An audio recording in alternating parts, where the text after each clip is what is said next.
चलिए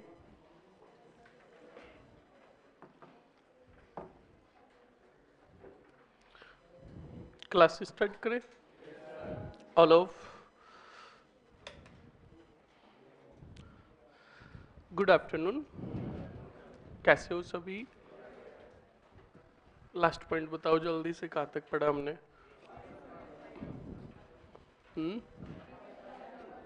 गिरी सुमेल का युद्ध।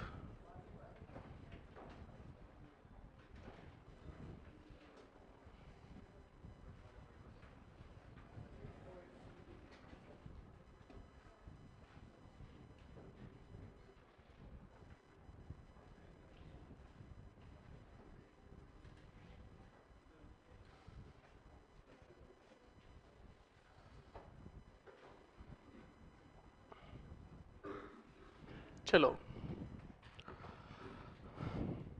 गिरी सुमेल का युद्ध मैंने आपको बता दिया था कि उमादे को मनाने के लिए जो भेजा था, राव ने तो भेजा था ईश्वरदास बारठ को, और रानियों ने जो भेजा था रोकने के लिए किसको, उमादे को, वो भेजा था आशा बारठ को। और आशा बारठ ने जाकर जो उमादे को रोका था, मैंने आपको बताया था कोषाणा नामक गांव में रोका, और कोषाणा में ही युद्ध हुआ था 1492। सातलदेव लड़ा था। पाइबा का युद्ध कब हुआ? 1541-42। तो सुनो और समझो। तो आशा बारठ ने आकर बिल्कुल कोषाणा गांव में रोका, और वही मैंने आपको बताया था कि एक दोहा सुनाया, और दोहे के माध्यम से उमादे का वो आत्म स्वाभिमान जगाया। कहा कि मन रखे तो पीऊ रखे तज मान, दो गयंद न बंद ही एकण खंबे ठान। जब ये बात कही तो उमादे बिल्कुल, उमादे का आत्म स्वाभिमान जगा। उमादे ने मना कर दिया। कौन से गढ़ आने से? मेहरानगढ़ आने से। और कहा कि मैं तारागढ़ भी नहीं जाऊंगी, क्योंकि तारागढ़ जाऊं तो दुश्मन के हाथ लग जाऊं, इसलिए मैं जाऊंगी कहाँ? अपने पुत्र, दत्तक पुत्र के पास, जो राम था, राम के पास जाऊंगी। और राम के पास वो आ गई। पाली के अंदर गुंदोज गुरोज जगह है, वहां पर। ओके। अब स्टूडेंट, मालदेव राठौड़ के विरुद्ध शेरशाह सूरी विशाल सेना लेकर आया। पड़ाव डालते डालते वो अपनी सेना का पड़ाव डालता है आखिरकार गिरी गांव में, सॉरी सुमेल गांव में। कौन से गांव में? और उसके साथ वही मालदेव राठौड़ के विरोधी आकर मिल जाते हैं, जिसमें एक होता है मेड़ता का विरमदेव राठौड़, और दूसरा होता है कौन? बोलो। कल्याणमल। ओके, पता चल गया आपको? दोनों ने सहायता की किसकी? शेरशाह सूरी की। अब शेरशाह सूरी सुमेल में पड़ाव डाल के बैठा था। जब इधर उमादे ने मेहरानगढ़ दुर्ग आने से इनकार कर दिया, तो फिर राव ने खुद ने अपनी सेना का पड़ाव उठाया और पीपाड़ से होते हुए आगे बढ़े। और बाद में इन्होंने अपनी सेना का जो पड़ाव डाला था, याद रखिएगा, वो डाला गिरी गांव में। कहाँ डाला? दोनों सेनाएं पड़ाव डालकर महीनों तक बैठी रही। न शेरशाह सूरी की हिम्मत हो रही थी कि वो राव के ऊपर अटैक करे, और राव चाहते ही नहीं थे कि दुश्मन के प्रति पहली पहल हमारी हो। उधर शेरशाह सूरी को बड़ा भयंकर डर लग रहा था। शेरशाह सूरी ने कुछ गुप्तचर भेजे। मालदेव राठौड़ के खेमे में गुप्तचर आए रात्रि के समय गिरी की तरफ, और गिरी में आकर देखा तो वो कुछ ही क्षण रुके और वापस भाग कर आ गए। शेरशाह सूरी को आकर कहा कि भाग जाओ अगर जिंदा रहना है तो शेरशाह सूरी का सारा सैनिकों ने ऐसा क्या देख लिया कि ये चंद मिनटों तक भी वहां नहीं रुके और वापस भाग कर आ गए। तो शेरशाह सूरी ने अपने गुप्तचरों को पूछा, हुआ क्या, बात बताओ आप हमें। तो शेरशाह सूरी को सीधा बोला, कहा कि बात यह है कि हमारी जितनी हाइट है उतनी तो उनकी तलवारें हैं। क्या कहा? हमारी जितनी हाइट है उतनी तो उनकी तलवारें हैं, और तलवार से एक अगर लग गई तो हम बचेंगे नहीं। तो जब, और वैसे मारवाड़ के लोगों की हाइट तो तुम्हें भी पता है। तो स्टूडेंट बिल्कुल फिर बाद में शेरशाह ने कहा कि कोई बात नहीं, इसका भी हमारे पास तोड़ है। तो बुलाया गया किसको, जल्दी से बताओ, विरमदेव राठौड़ और कल्याणमल को। किसने बुलाया? शेरशाह ने बुलाया। और शेरशाह ने बुलाकर विरमदेव को कहा कि विरमदेव, आप मुझे मालदेव राठौड़ की कमियां बताओ। तो सीधा कहा का कमी तो कोई बंदे में हो तो बताए। ठोकता बड़ा गजब का है, मेरा मेड़ता भी ले लिया और मेरा अजमेर का पट्टा भी ले लिया, बेघर है हम। तो फिर बुलाया किसको? कल्याणमल का। कल्याणमल आप बताओ। तो कहा बताए, पाए बाई युद्ध के बाद तो हम तुम्हारे आसरे बैठे हैं, कोई कमी नहीं है, फुल परफेक्ट है।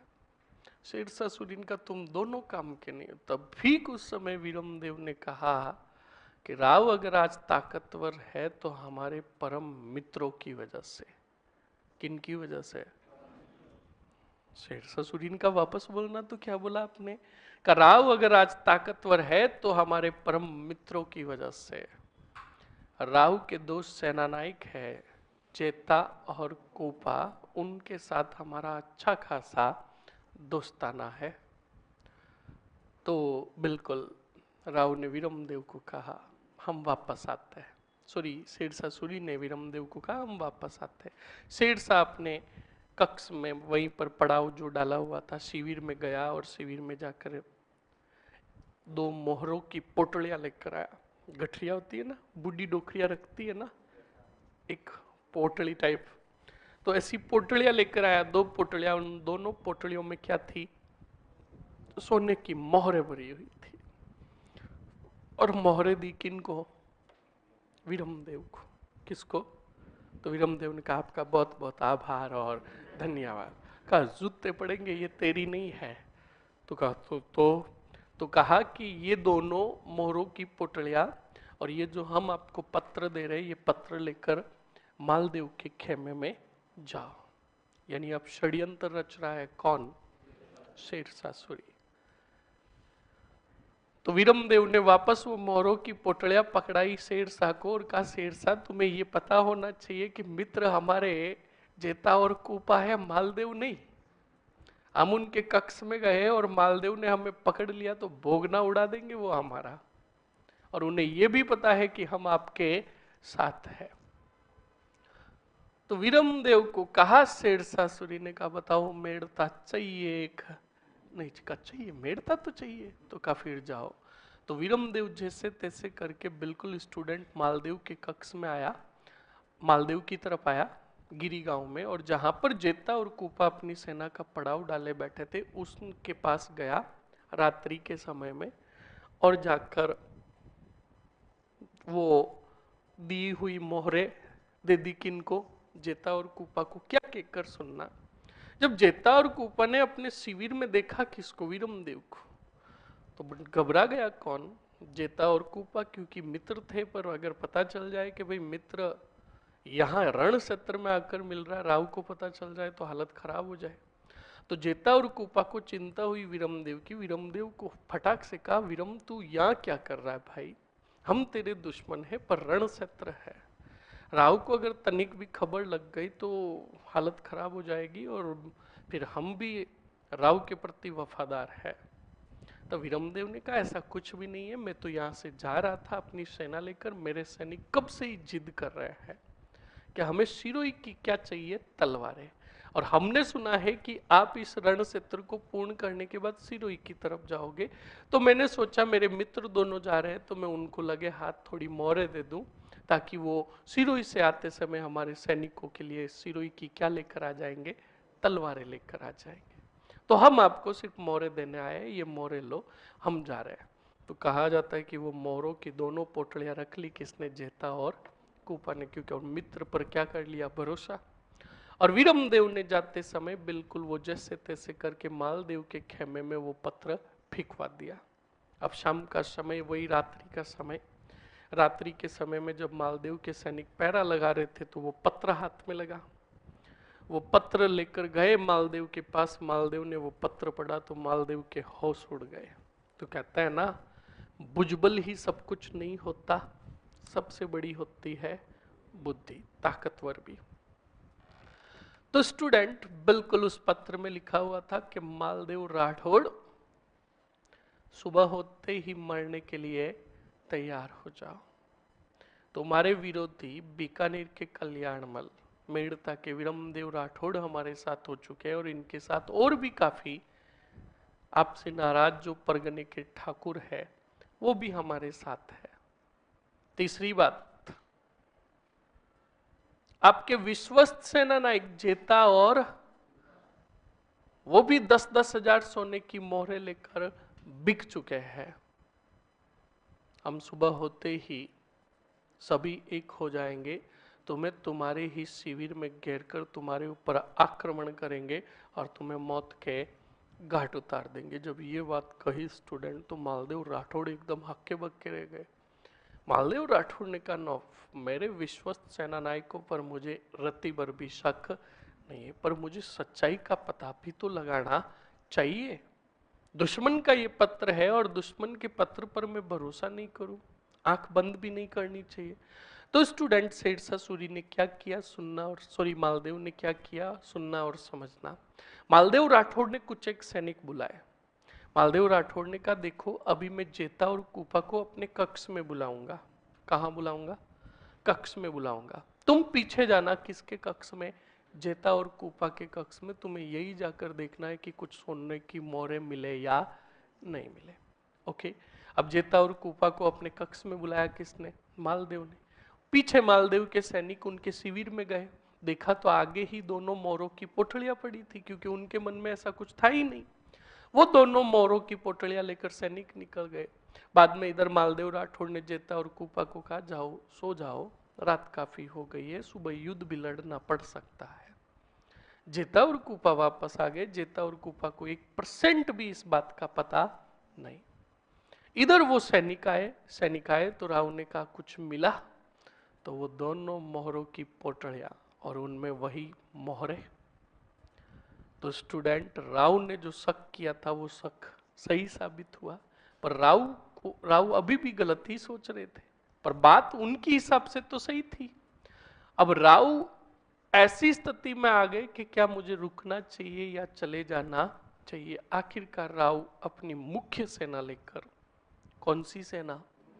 मुख्य सेना लेकर 4 जनवरी 1544 को गिरी से अपनी सेना का पड़ाव उठाया और आ गए कौन से गढ़? मेहरानगढ़। उधर गिरी के समीप ही, मतलब एक ही जगह पर पूरी सेना पड़ाव नहीं डालती थी, थोड़ा थोड़ा क्षेत्र छोड़कर पड़ाव डालती थी। अब उधर शिविर में पता चला जेता और कूपा को रात्रि के समय ही कहा कि हम कलंकित हो चुके हैं, हमारे ऊपर धोखेबाजी का कलंक लग चुका है। तब जेता और कूपा को भी उनके सैनिक शक की दृष्टि से देखने लगे।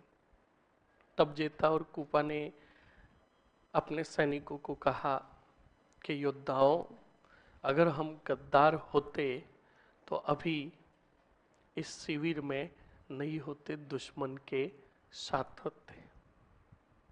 कोई बात नहीं, हमारे राव को हमारे बारे में गलत सूचना मिली और हमने ऐसे रण क्षेत्र में काफी युद्ध जीते हैं जिसमें राव उपस्थित नहीं थे। हम राव को बाद में मनाएंगे, पर इतिहास के स्वर्णिम अक्षरों में हमारा नाम लिखा जाएगा। आज ऐसा युद्ध लड़ेंगे। तो वो योद्धा थे कौन स्टूडेंट? जेता और कूपा। जेता और कूपा ने अपने सैनिकों में जोश भरने के लिए, वीरोचित भाव पैदा करने के लिए योद्धाओं को, सैनिकों को कहा, सैनिकों, हमने कई युद्ध जीते हैं बिना राव की उपस्थिति में। आज ऐसा युद्ध जीतेंगे जो इतिहास के पन्नों में लिखा जाएगा कि जेता और कूपा 2 योद्धाओं से लड़ता हुआ दिल्ली का शेरशाह सूरी मारा गया। बिल्कुल स्टूडेंट, सुबह 5 जनवरी 1544 सुबह हुई। जेता और कूपा ने अपने गिने चुने सैनिकों के साथ हमला कर दिया। किसके ऊपर? बोलो शेरशाह-सूरी पर। दोनों सेनाओं के मध्य भयंकर युद्ध हुआ। इस युद्ध के दौरान याद रखना, दोपहर तक जेता और कूपा ने सूरी की 3/4 सेना को मौत के घाट उतार दिया था। ये थे वीर योद्धा कौन? जेता और कूपा। 3/4 सेना को मौत के घाट उतार दिया था। स्टूडेंट, युद्ध के रणक्षेत्र के नियम कायदे हुआ करते थे। अगर दो सेनाएं लड़ रही है और एक सामने वाली सेना इस्लाम धर्म की है, तो दोपहर के समय में युद्ध को 2 मिनट के लिए, 5 मिनट के लिए रोका जाता, क्योंकि वो सैनिक क्या अदा करते? नमाज अदा करते। तो दोपहर का समय हुआ। शेरशाह-सूरी की हालत अब तक बहुत खराब थी, हार रहा था। नमाज अदा करने हेतु युद्ध जब रोका गया, तब स्टूडेंट शेरशाह-सूरी ने रोते हुए, नमाज पढ़ते हुए अल्लाह से कहा, या अल्लाह आज इज्जत दे दे। क्या मांग रहा हूं? इज्जत मांग रहा हूं, वरना आने वाले समय में लोग मेरे नाम और मेरे इतिहास पर थूकेंगे और हंसेंगे कि शेरशाह-सूरी 2 योद्धाओं से हार गया। इज्जत दे दे। तो कहा जाता है कि दोपहर के बाद जब वापस युद्ध प्रारंभ हुआ, तो स्टूडेंट शेरशाह-सूरी का कोई सेनानायक था जो उधर ही कोई अभियान पर गया हुआ था। उसे सूचना मिल गई कि शेरशाह गिरी सुमेल के रण क्षेत्र में क्या लड़ रहा है? युद्ध लड़ रहा है। वो योद्धा शेरशाह-सूरी का सेनानायक कुछ ही क्षणों में आ डटा। कहाँ? गिरी सुमेल। नाम था जलाल खां जलवाणी। क्या नाम था? अब जलाल खां जलवाणी के आने के कारण ताकतवर हो गया वो लोग। कौन? शेरशाह-सूरी। और हमारे ये दोनों योद्धा जेता और कूपा शाम होते हुए, लड़ते हुए वीर गति को प्राप्त हुए। शेरशाह-सूरी ने जैसे तैसे करके शाम होते होते युद्ध को विजित किया। तो वही तलवार फेंक कर शुक्रिया अदा भी किया अल्लाह का, और रेत भरी अपनी एक मुट्ठी में और रोते हुए कहा कि मैं मुट्ठी भर बाजरे के लिए हिंदुस्तान की बादशाहत खो देता। धन्य है तू मालदेव राठौड़ कि तेरे पास जेता और कूपा जैसे योद्धा हुए। अगर ऐसे योद्धा मेरे पास होते तो मैं हिंदुस्तान की एक छत्र का क्या होता? शासक होता। एक छत्र का मतलब समझे? मुझे सिर्फ शासन करना होता। रण क्षेत्र में युद्ध अभियानों पर जाते तो मेरे योद्धा जेता और कूपा जाते। तो 1 मिनट के लिए सोचो, शेरशाह-सूरी के लिए तो जेता और कूपा दुश्मन थे, पर मैंने क्या कहा? दुश्मन चाहे कोई भी हो, रण क्षेत्र में जो वीरता से लड़ता था, उसका दुश्मन भी क्या करते थे? बखान करते थे। जैसे बाबर की लड़ाई थी, सांगा की लड़ाई थी, खानवा की लड़ाई। पर बाबर ने बाद में जब बाबरनामा लिखा ना, तो उसने अपनी आत्मकथा के अंदर 2 ही योद्धाओं का जिक्र किया है। एक विजयनगर के कृष्ण देव राय का और दूसरे मेवाड़ के राणा संग्राम सिंह का। तो ये भाव बताते हैं कि दुश्मन अगर अगले वाले योद्धा की वीरता से प्रभावित होता, तो बिल्कुल वो भी जिक्र करता किनकी वीरता का? दुश्मन की वीरता का। समझ में आया कि नहीं आया? तो ये युद्ध हुआ। इसके बाद शेरशाह-सूरी गिरी सुमेल का युद्ध फतेह हुआ। कल्याणमल राठौड़ को दे दिया गया, बताओ क्या? बीकानेर। इसके बाद शेरशाह गिरी सुमेल फतेह करने के बाद कौन से गढ़ की तरफ आया? मेहरानगढ़। मेहरानगढ़ पहुंचा। मालदेव राठौड़ मेहरानगढ़ के अंदर कुछ एक सेना नियुक्त करके यहां से निकल गए। मेहरानगढ़ के अंदर याद रखना, जनश्रुति के अनुसार कहा जाता है कि एक भूमिगत रास्ता है। क्या है? हाँ, जनश्रुति के अनुसार कहा जाता है कि ये भूमिगत रास्ता है जो मेहरानगढ़ से के अंदर से होकर खुलता जो है वो लगभग 15 से 18 किलोमीटर दूर खुलता है। दईजर नाम सुना हो तो? कौन सा? हाँ, दईजर। दईजर में जाकर वो पहाड़ियों के बीच में दरवाजा खुलता है। आज भी वहां पर दईजर माता का मंदिर है, उसके पास एक गुफा बनी हुई है, उसके ताला लगाया हुआ है। अब क्या पता वो खुलता है या नहीं खुलता, या पहले के समय में खुलता होगा। तो जब भी राजा ऐसे विकट समय बनता,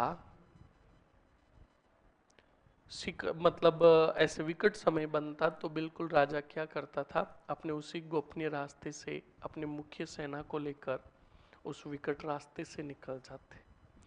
तो मालदेव राठौड़ भी अपनी अपनी सेना को लेकर कुछ एक सेना को मेहरानगढ़ में छोड़ा और अपनी यहाँ से सेना को लेकर गोपनीय रास्ते से निकल गए और चले गए मारवाड़ की शरण स्थली कहे जाने वाले शिवाणा दुर्ग में, जो पहाड़ियों में बना हुआ था, वहां चले गए।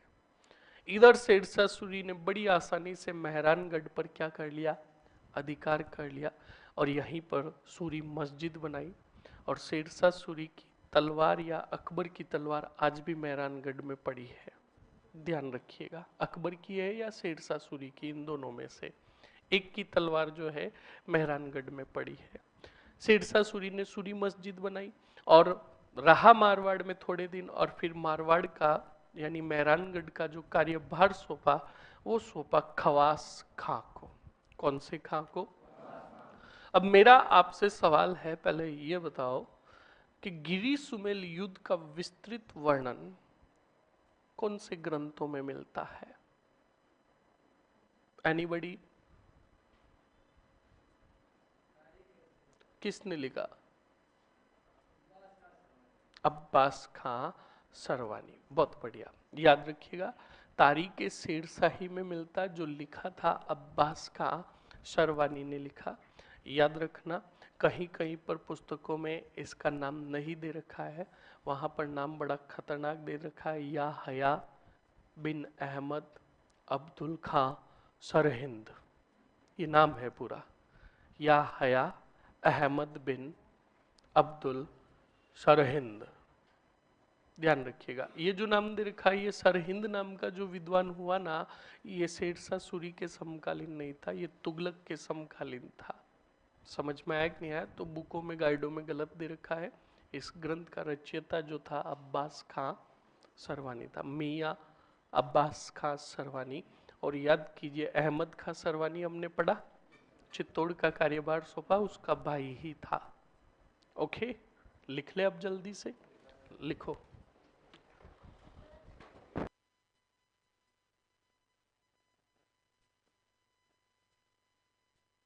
तो ना उनको, चलो आपने क्या लिखा पहले ये बताओ। पाइबा साहिबा लिखा,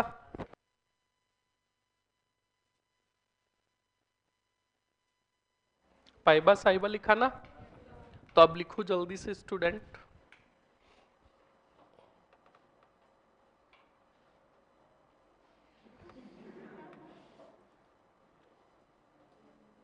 है जो पूरे कर दे जानवी, तो क्या मर जाएगा क्या? दुष्टी। हाँ चलने दो, कम से कम स्टूडेंट ज्यादा आने लगे, हम चाहते कम आए।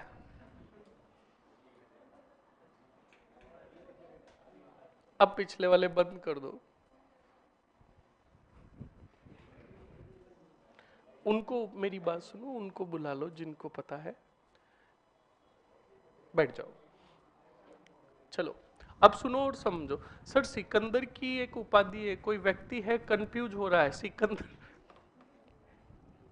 विद्या तू ऑफलाइन में मर जा, आजा, तू कंफ्यूज ही कंफ्यूज है।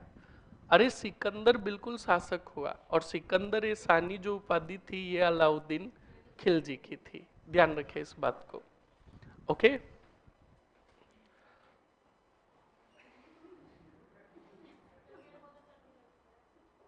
सर्दी लगती है तो घर से गूदड़ा पहन के आओ, सर्दी लगती है, वहां कोने में बैठी, इधर मैं बैठ मर, इधर अब, वहां पीछे जाके बैठ। हाँ, यहाँ पे कोने में बैठ गए कि बस आराम से सोएंगे, किसी को पता ही नहीं चलेगा। हाँ, यहाँ पे चलो। अब जल्दी से स्टूडेंट, एक तरफ अपनी कॉपी में लिखो गिरी, दूसरी तरफ लिखो सुमेल। फास्टली लिखो, गिरी और सुमेल।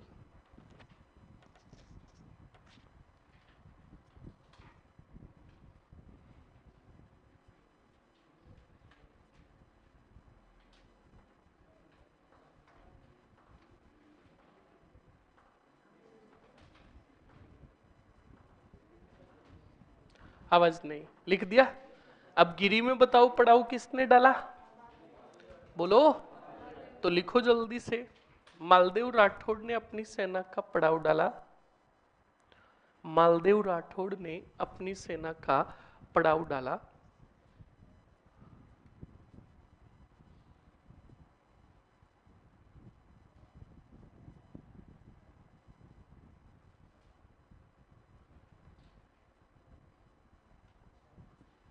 लिख लिया।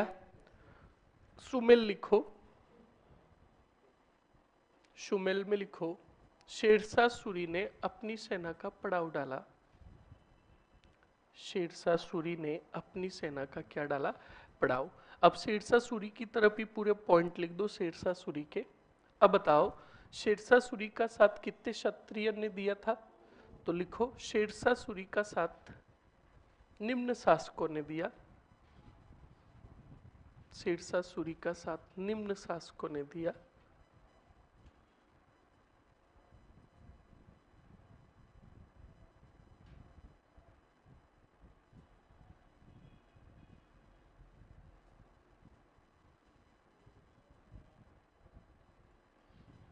लिख लिया।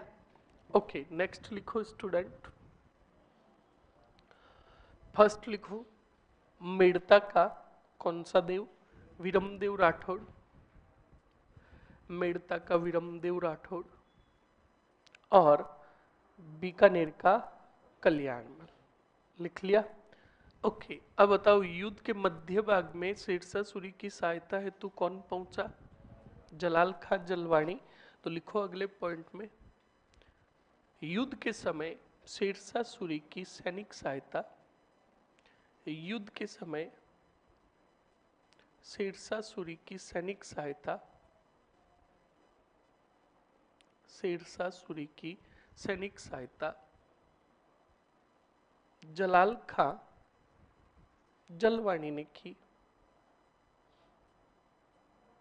जलाल खां जलवाणी ने की।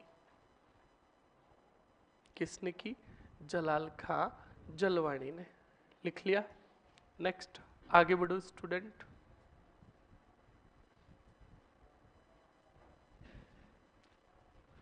लिखो मालदेव की तरफ लिख लो। लिखो मालदेव राठौड़ के सेना नायक, मालदेव राठौड़ के सेना नायक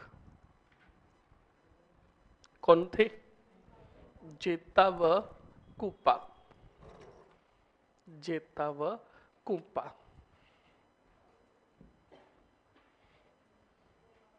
लिख लिया। ओके, नेक्स्ट लिखो स्टूडेंट जेता व कुपा। लिखो 4 जनवरी 1544 को, 4 जनवरी 1544 को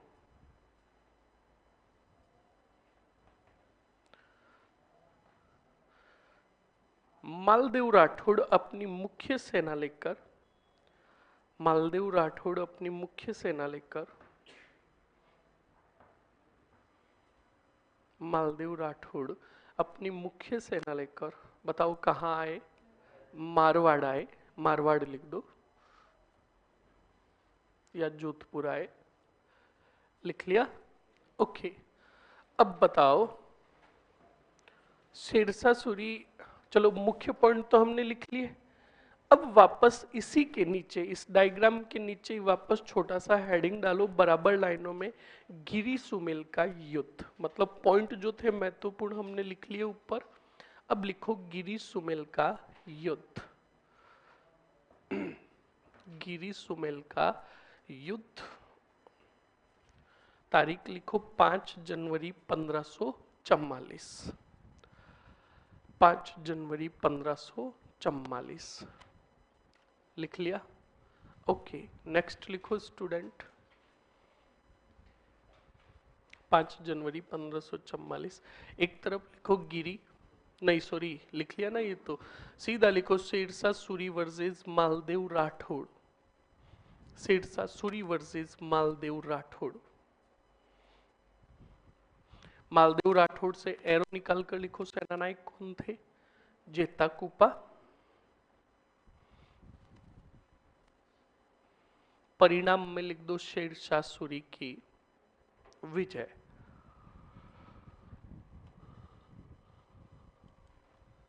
शेरशाह सूरी की विजय लिख लिया। ओके, नेक्स्ट लिखो स्टूडेंट। अगले पॉइंट में लिखो शेरशाह सूरी ने युद्ध विजय के पश्चात, शेरशाह सूरी ने युद्ध विजय के पश्चात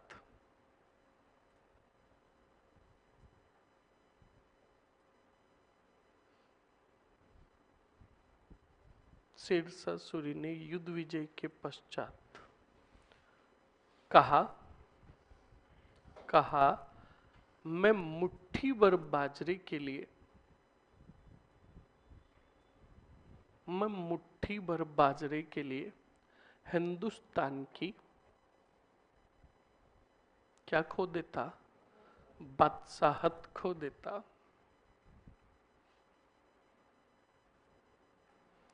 लिख लिया। बताओ गिरी सुमेल युद्ध का विस्तृत वर्णन किसने किया? शेरशाह सूरी ने जो बोला उसका मतलब क्या? अरे मतलब मैं मुट्ठी भर बाजरे के लिए, यानी मैं मुट्ठी भर सैनिक और मुट्ठी भर रियासत के लिए हिंदुस्तान की क्या खो देता? बादशाहत खो देता। लिखो जल्दी से। गिरी सुमेल युद्ध का विस्तृत वर्णन अब्बास खां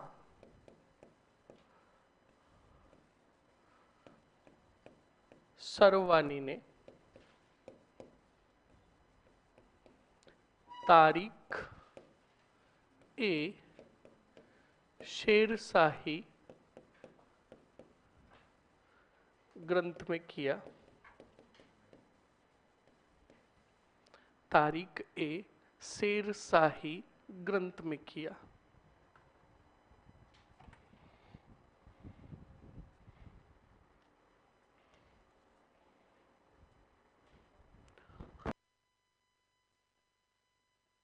जल्दी से लिख लो। लिख लिया।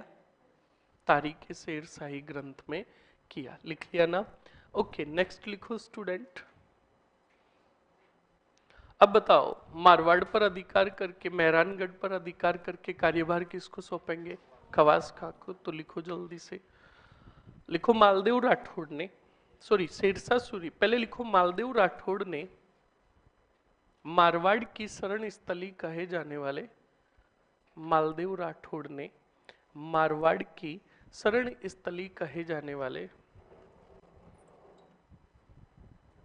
कौन से? बिल्कुल शिवाणा दुर्ग में शरण ली।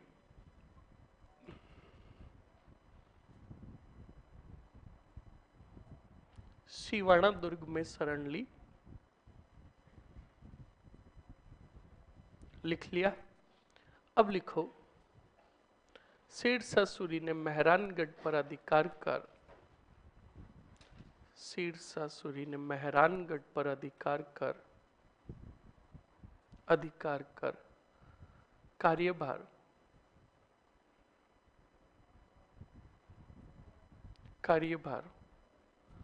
किसको सौंपा? बोलो। खवास खां को सौंपा। खवास खां को सौंपा। लिख लिया? अरे लिख लिया ना? ओके, ये हो गया आपके कौन सा? गिरी सुमेल का युद्ध। अब याद कीजिए मैंने आपको बताया था कि 1545 ईस्वी में कालिंजर अभियान पर गया था कौन? और वहीं पर उक्का नामक बारूद से क्या कर रहा था? कालिंजर पर बारूद दाग रहा था। तब वो बारूद हाथ में ही फट गया और हाथ में फटने के कारण मृत्यु हो गई। किसकी? बोलो। शेरशाह की मृत्यु हो गई। और जब शेरशाह की मृत्यु हुई तो उधर सिवाना की पहाड़ियों से निकले कौन? मालदेव राठौड़, और वापस मेहरानगढ़ पर क्या कर लिया? अब तो मेरा सवाल ये है कि शेरशाह की भी तो सेना होगी मेहरानगढ़ में, होगी ना?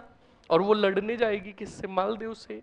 तो मेरा आपसे सवाल है कि मालदेव राठौड़ ने कौन से युद्ध में शेरशाह सूरी की सेना को पराजित करके पुनः मेहरानगढ़ पर, मारवाड़ पर अधिकार किया? कोई बताएगा? बताएगा? मनीषा? नहीं? इधर बोल। जूते पड़ेंगे सोजत। और कोई? हाँ, इधर बताओ। नहीं पता? अमरीन झूठ बोल रही है। मैंने उस बैच में भी नहीं बताया। हाँ बिल्कुल, ये जो नट रहे हैं ना, जो पड़े हुए मर रहे हैं, ये क्यों नहीं बता रहे तुम्हें? बता, क्योंकि मैंने उस बैच में भी ये नहीं बताया था। ये सभी के लिए होमवर्क है, कान खोल के सुन लेना कि मालदेव। हाँ बताओ, कौन बता रहा है? किसी ने बोला ना सर। विजय बोला।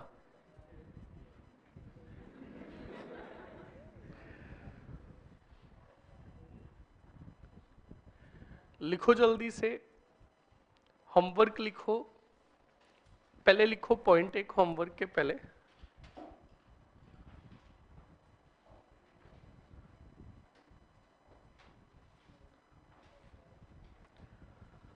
लिखो जल्दी से, पहले लिखो। शेरशाह सूरी की 1545 में कालिंजर अभियान के दौरान मृत्यु हुई। शेरशाह सूरी की 1545 ईस्वी में कालिंजर अभियान के दौरान मृत्यु हुई। कालिंजर अभियान के दौरान बताओ क्या हुई? मृत्यु हुई।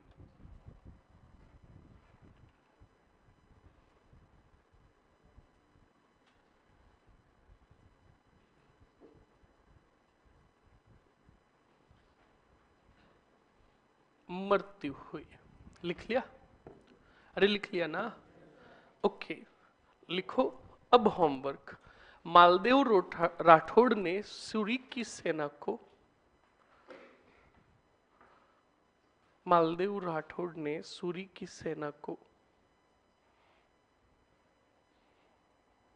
छोड़ दो, छोड़ दो आगे, और लिख दो HW के युद्ध में। फिर नाम आ जाएगा ना फिर, और गलती से मैंने बोल दिया तो। हाँ, लिख दिया HW, होम वर्क, ये लिख रहोगे, ठीक है? अरे ओके, तो ये भी युद्ध हो गया कि कब हुआ? 1545 में। अब सुनो, एक युद्ध मालदेव राठौड़ का और बचा है, वही जो मैंने आपको पहले ही पढ़ा दिया। मेवाड़ मारवाड़ संघर्ष, उदय सिंह द्वितीय और मालदेव राठौड़। और युद्ध जो होगा माड़ा ही माड़ा, हर माड़ा। कौन सी राही? हाँ, तुम नहीं भूलोगे, मुझे पता है। लिखो मरो, तुम रंगराई को तो याद करोगे ही। लिखो जल्दी से, लिखो स्टूडेंट। कौन सा युद्ध? बिल्कुल लिखो, हरमाड़ा का युद्ध। पहले रुको, हरमाड़ा मत लिखो। ये मेवाड़ मारवाड़ संघर्ष उधर लिखा है ना मैंने, तो यहाँ पे सीधा युद्ध लिख दे। हेडिंग डाल दो मेवाड़ मारवाड़ संघर्ष, और फिर लिख दो हरमाड़ा का युद्ध। मेवाड़ मारवाड़ संघर्ष, फिर लिखो हरमाड़ा का युद्ध।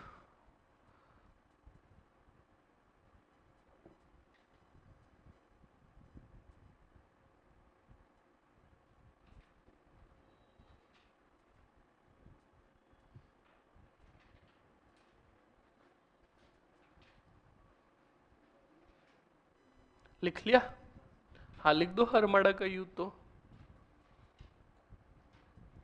1557। वही लिखोगे पहले हाजी खां पठान प्लस मालदेव राठौड़, हाजी खां पठान प्लस मालदेव राठौड़, हाजी खां पठान प्लस मालदेव राठौड़,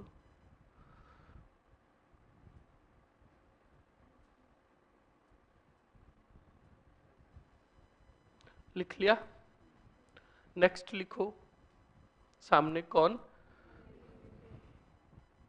लिख दो उदय सिंह द्वितीय, उदय सिंह द्वितीय लिख लिया? परिणाम में सीधा लिखो हाजी खां पठान की विजय, हाजी खां पठान की विजय,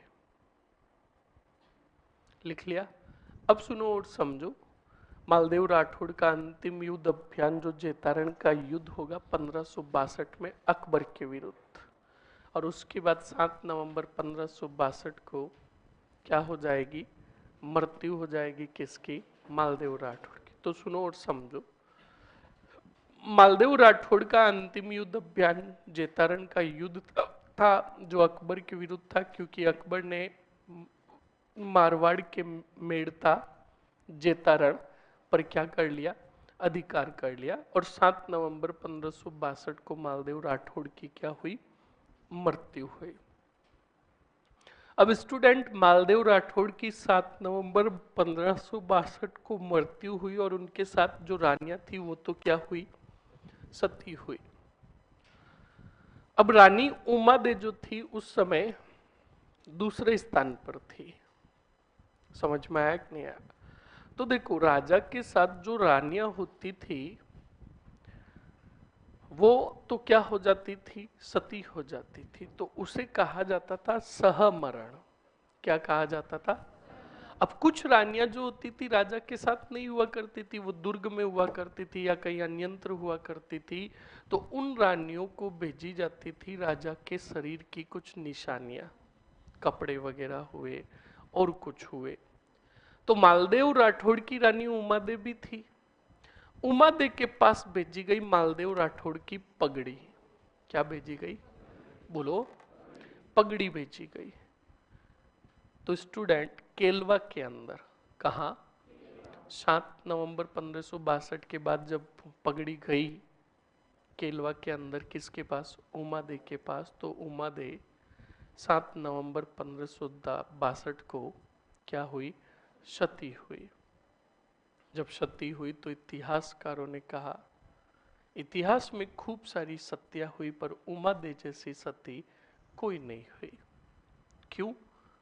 क्योंकि रीजन सुनो, आजीवन अपने पति से रूठी रही, आजीवन अपने रियासत और अपने स्वामी का भला चाहा रूठने के बावजूद भी, और उसके बावजूद सबसे बड़ी बात, राव के चले जाने के बाद भी एक पत्नीवर्ता और एक पतिवर्ता जो धर्म होता वो निभाया किसने, उमादे ने। तो इतिहासकारों ने कहा सतिया तो बहुत हुई पर उमादे को इतिहास में महासती के नाम से जाना जाएगा।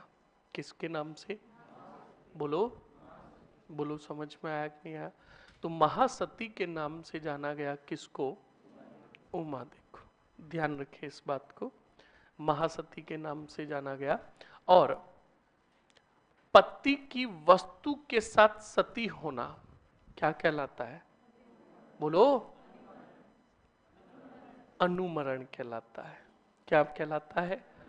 पति के साथ सती होना सहमरण, और पति की वस्तु के साथ सती होना क्या कहलाता है, अनुमरण। क्या कहलाता है, अनुमरण। और उमादे तो सती हुई पर ऐसी सती इतिहासकारों ने मतलब ऐसी सती किसी को नहीं बताया, इसलिए उमादे को महासती के नाम से भी जाना जाता है। ऐसे नहीं कि पति की वस्तु के साथ सती होना महासती कहलाता है, नौ, पति की, और वो भी अपने पति की, ये भी सुन ले, अपने पति की वस्तु के साथ सती होना अनुमरण कहलाता है। क्या कहलाता है, बोलो? समझ में आया कि नहीं आया?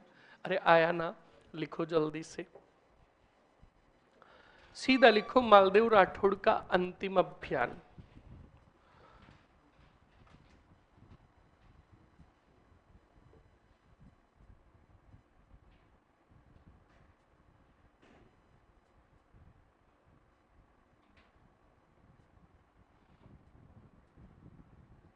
लिखो मालदेव राठौड़ का अंतिम अभियान, लिख दो जेतारण का युद्ध।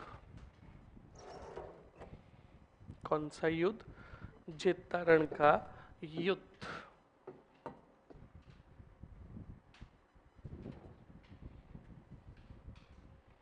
लिख लिया?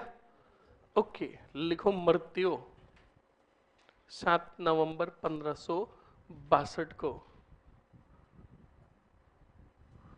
सर वो अंडरवर्ल्ड डॉन जिसकी भारमली से शादी हुई, शादी नहीं हुई बेटे कह रहा है शादी हुई, भारमली से शादी हुई, वो कोटड़ा का फलान चंद था, क्या पता।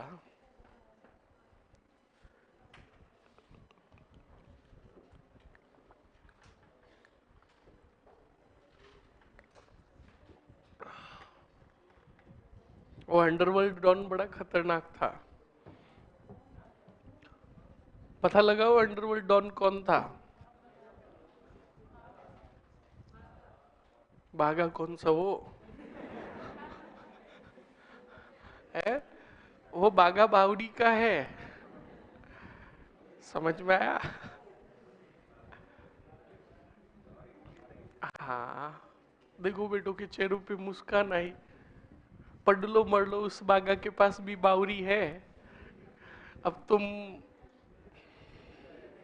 ये सिंबल है तुम्हारा पित्तर पित्तर, और उसी में हाँ एक पोपटलाल भी है। वो हर बार यही कहता दुनिया हिला दूंगा। समझ में आया कि नहीं आया? ध्यान रखे इस बात को। सर डेथ कब हुई? डेथ हुई 7 नवंबर 1560 और 2 में, 1562 में, 7 नवंबर 1562 को लिख लिया। अब लिखो मालदेव राठ, सीधा लिखो विद्वानों द्वारा तुलना। विद्वानों द्वारा तुलना, मृत्यु डेट वापस बताओ, 7 नवंबर 1562। विद्वानों द्वारा तुलना की गई किसकी? मालदेव राठौड़ की।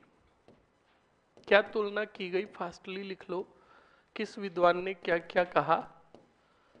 नंबर फर्स्ट में बात करूं तो सबसे फर्स्ट फारसी इतिहासकारों ने, बोलो कौन से?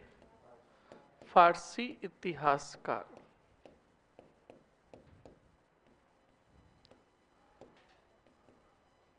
मालदेव राठौड़ को कहा हशमत वाला शासक, हशमत वाला शासक।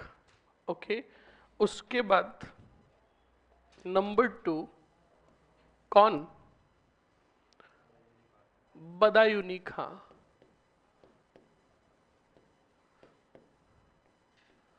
बदायूनी खां ने कहा हिंदुस्तान का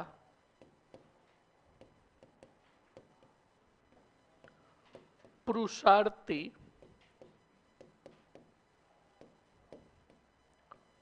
राजकुमार, पुरुषार्थी राजकुमार। नंबर 3 फरिश्ता, हिंदुस्तान के, हिंदुस्तान के शक्तिशाली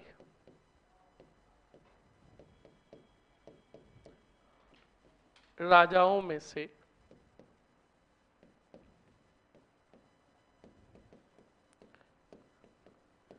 एक।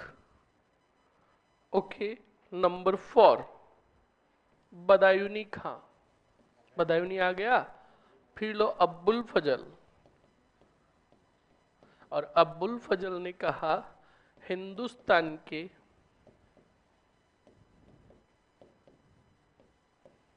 शक्तिशाली, गलत लिख दिया हमने, यहां पर आएगा हिंदुस्तान के बड़ा सबसे बड़ा शक्तिशाली राजकुमार या राजा। किसको कहा? मालदेव को। किसने कहा? फरिश्ता ने। और अब्बुल फजल ने कहा था हिंदुस्तान के शक्तिशाली राजाओं में से एक। राजाओं में से एक। तो देखो सभी के मत एक जैसे लग रहे हैं, पर ध्यान रखना सब अलग अलग। 52 युद्ध लड़ने के कारण इनको 52 युद्धों का हाँ विजेता कहा गया। ओके, फिर लिखोगे अगले पॉइंट में मालदेव द्वारा निर्मित दुर्ग।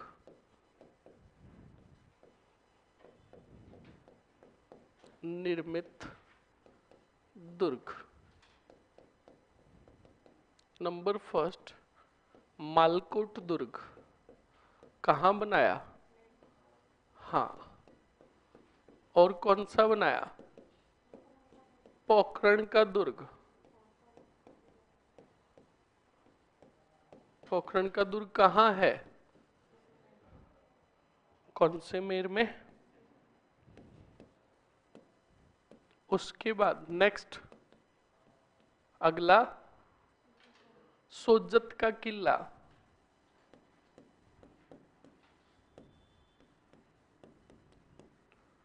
और सोजत का किला कौन सी पहाड़ी पर है? नानी सिरड़ी।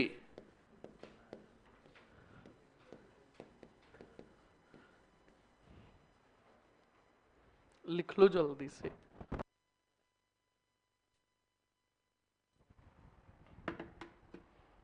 सर नोटिस में तो दिसंबर दे रखा है, नोटिस को फाड़ कर फेंक दो, नवंबर में मरे है।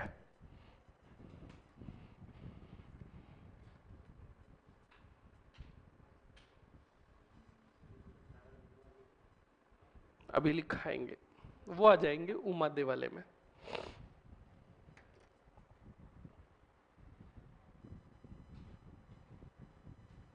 जूते पड़ेंगे हिमांशी थप्पड़ मारी ना एक तो बोगना घूम जाएगा। कमेंट सोच समझ के करे।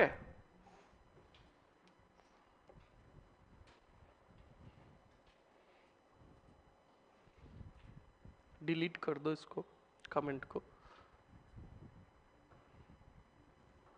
ऑनलाइन वालों थोड़े लक्कन ले लो, मर लो। तुम वहां घर पे बैठे हो, ध्यान रखना यहां से तलवार से तुम्हारा बोगना उड़ा दूंगा। पृथ्वीराज सिसोदिया मेरे फेवरेट राजा थे, ध्यान रखना। तलवारबाजी में वो जिस पर भी वार करते थे घोड़े सहित चीर देते थे, इसलिए उन्हें, और इसी कारण वो तलवार की धार पर, तलवार को चलाने में निपुण होने के कारण वो बड़ी बड़ी बातें किया करते थे। ध्यान रखें इस बात को।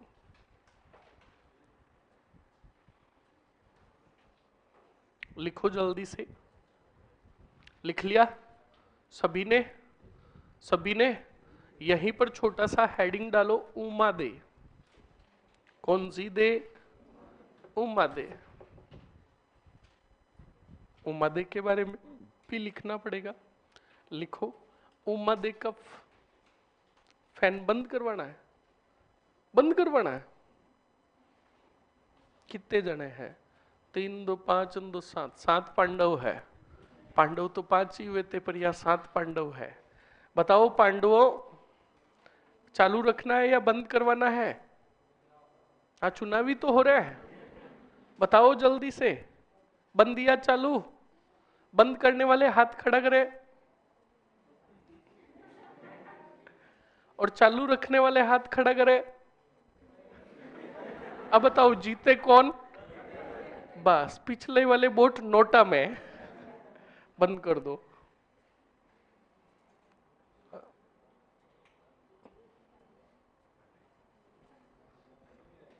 ओके, देख लो एक बार बिल्कुल स्टूडेंट, हमें क्विज में भेजा गया था वाद विवाद में 12th के अंदर। हमारी एंट्री फाइनल में हो गई। कैसे तुम्हें पता है?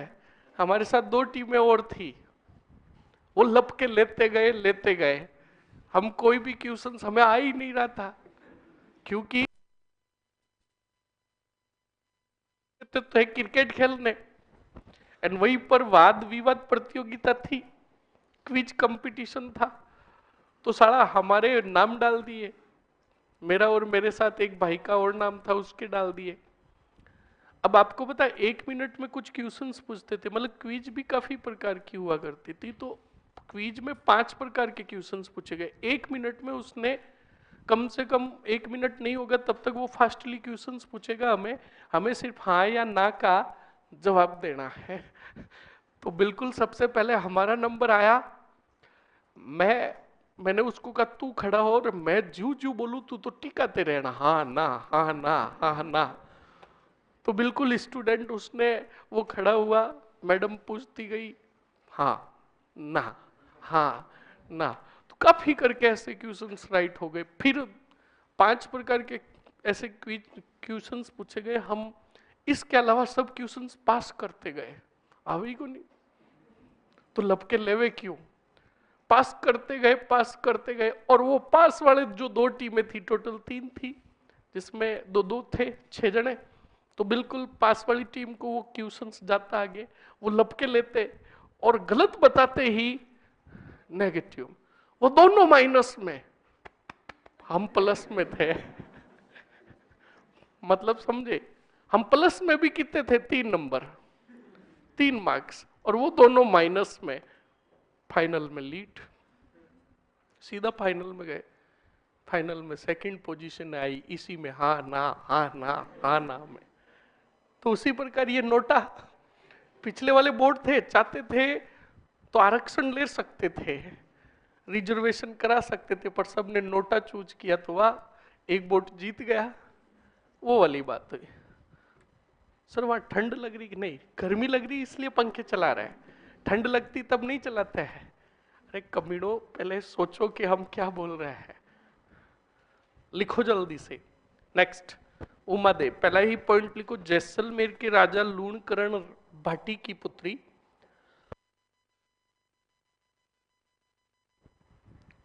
सर ये रानियों के नाम के पीछे दे क्यों लिखा होता है? जैसे आज देवी लिखा होता है, वैसे पहले शॉर्ट फॉर्म में क्या लिखते थे? दे।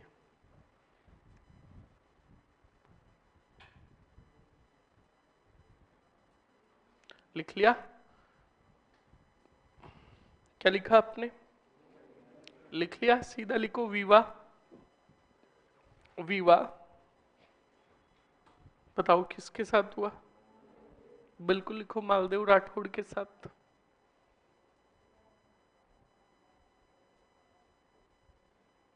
लिख लिया? नेक्स्ट लिखो। बताओ, उमादे आजीवन अपने पति मालदेव राठौड़ से रूठी रही, इस कारण इतिहास में इन्हें किस नाम से जाना गया? तो लिखो, उमादे आजीवन मालदेव राठौड़ से रूठी रही। उमादे आजीवन मालदेव राठौड़ से रूठी रही, इस कारण इतिहास में इन्हें रूठी रानी के नाम से जाना गया। इस कारण इतिहास में इन्हें रूठी रानी के नाम से जाना गया।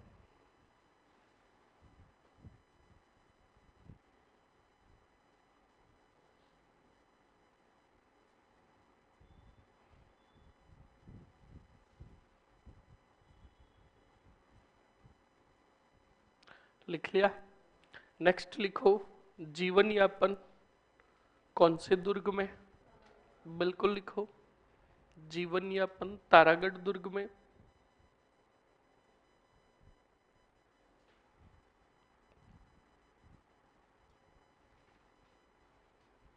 लिख लिया? अब बताओ, राव ने उमादे को मनाने हेतु किसे भेजा था? ईश्वरदास। लिखो, मालदेव राठौड़ ने उमादे को मनाने हेतु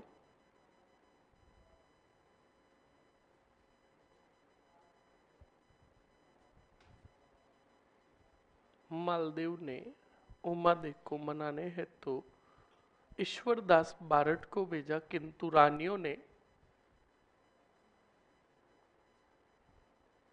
रोकने हेतु कौन से बारठ को भेजा? आशा बारठ को भेजा।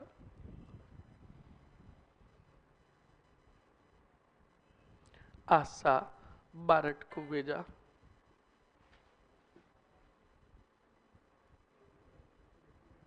लिख लिया? अरे लिख लिया ना? ओके, नेक्स्ट लिखो। आशा बारठ को भेजा।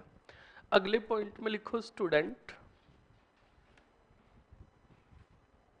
आशा बारठ को भेज दिया। अब बताओ 7 नवंबर 1562 को मालदेव की मृत्यु के बाद उमादेव पगड़ी के साथ क्या हुई? तो लिखो नवंबर 1562 मालदेव राठौड़ की मृत्यु के बाद, नवंबर 1562 मालदेव राठौड़ की मृत्यु के पश्चात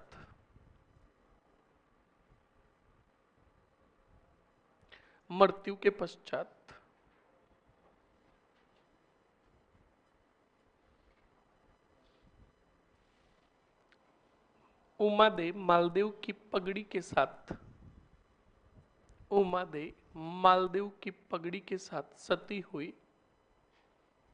उमादेव मालदेव की पगड़ी के साथ सती हुई।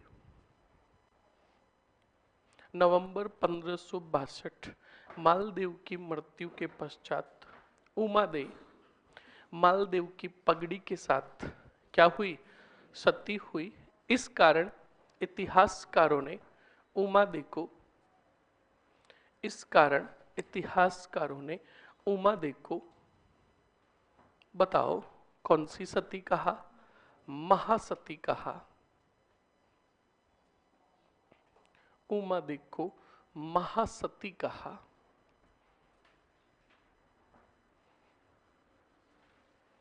उमादेव को महासती कहा।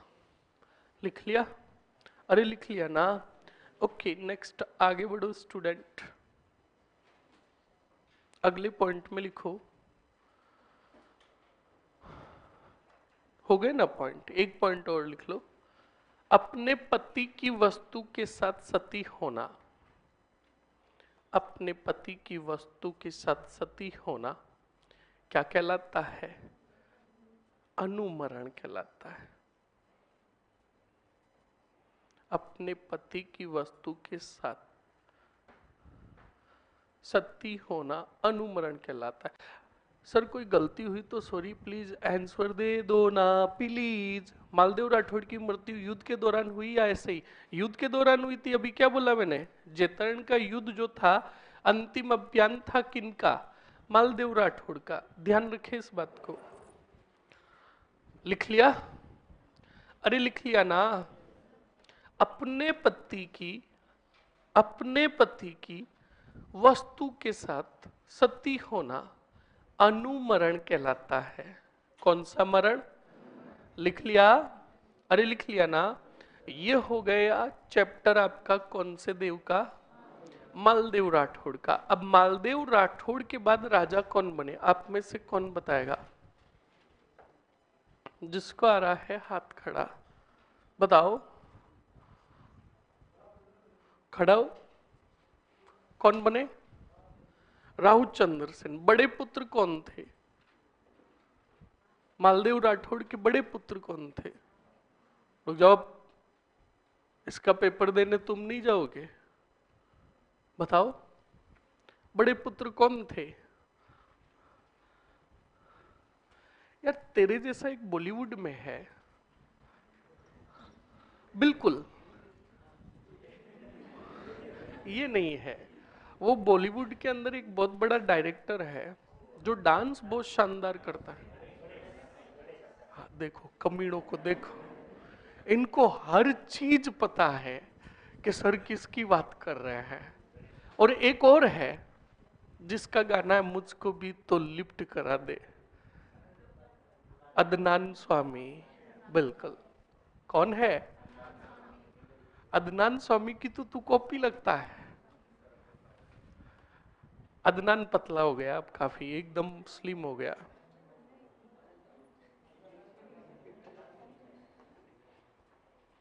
तुम नोटा हो नोटा, कान खोल के सुन लेना, तुम्हारा कोई वर्चस्व नहीं है। चुपचाप बैठे रहोगे तो फायदा रहेगा, वरना बैलेट में तुम्हारा एक ही बटन होगा, और उस बटन को कोई दबाएगा ना तो वो पी की आवाज भी नहीं आएगी।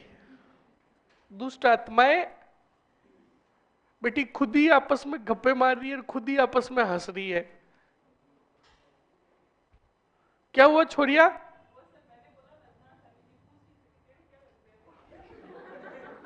ये लो, जरूरी है कुछ लगना ही? तो कैसे पूछा? अच्छा दूसरी लैंग्वेज में पूछा कि तेरे क्या लगते हो?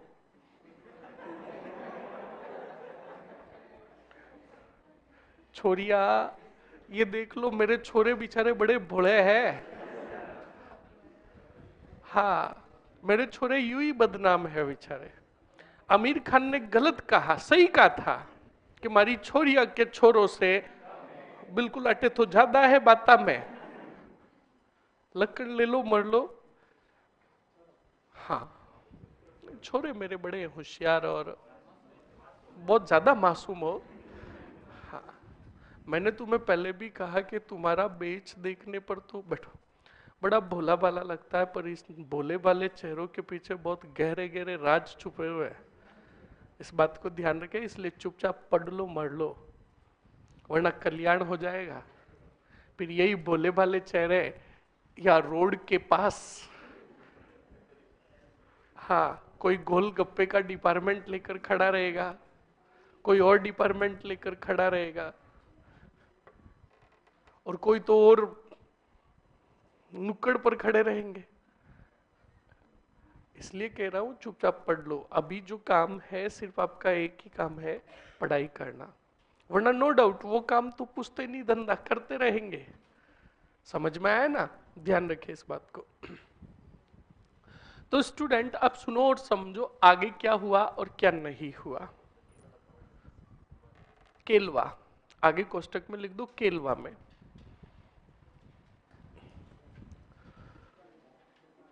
केलवा, केलवा में क्षति हुई ना? कि केलवा क्या? ये देखो दुष्टि। हाँ, केलवा में क्या हुई थी? सती हुई थी। अब सुनो और समझो अच्छे से। देखो मालदेव राठौड़ के जो सबसे बड़े पुत्र जो थे वो तो थे राम सिंह। बोलो कौन थे? उसके बाद छोटे जो पुत्र थे, हाँ, कौन? मोटा राजा। और उसके बाद जो राजा थे राव चंद्रसेन, यानी कितवे पुत्र को राजा बनाया? तो कुछ न कुछ रीजन होगा तभी बनाया। तो सुनो और समझो, सबसे बड़े पुत्र कौन? राम सिंह को राजा क्यों नहीं बनाना चाहते थे? उसके पीछे जो रीजन थे, तीन रीजन थे। कितनी कहानियां थी? ये देखो अमरीन ने पहले ही बता दिया। क्या बात है अमरीन, चोरी ऑटोमेटिकली पकड़ी जाती है। कितने रीजन थे? अरे बोलो। तीन रीजन का मतलब तीन कहानियां मिलती है, जिसमें नंबर फर्स्ट बात सुनो। किसकी? राम सिंह जी की। नंबर फर्स्ट बात बताते हैं इतिहासकार, ये बताते हैं कि राम सिंह जी जो है बड़ा मीठा बोलते थे, जवाब इतना शानदार देते थे कि वापस उनसे कोई कुछ पूछता ही नहीं था। हमारे राजस्थानी भाषा में उसको जो बोलता है ऐसा बोलता है, उसको कहते हैं फूड बोली। बोले बेटो, कौन सी बोली? हाँ, फूड बोली। फूड का मतलब बड़ा, मतलब उसे वापस बात करने का मन ही नहीं। जैसे हम किसी को पूछते ना और कीकर है, तो वो अगला वाला कहता मरियो थोड़ी हो, जिंदो हो। सही है ना? मतलब जवाब इतना टूटता हुआ देते कौन? राम सिंह जी के वापस उनसे कोई पूछता ही नहीं था। तो राम सिंह जी अपनी मृदु भाषा के कारण, हाँ बिल्कुल मधुर और मृदु भाषा के कारण बड़े फेमस थे।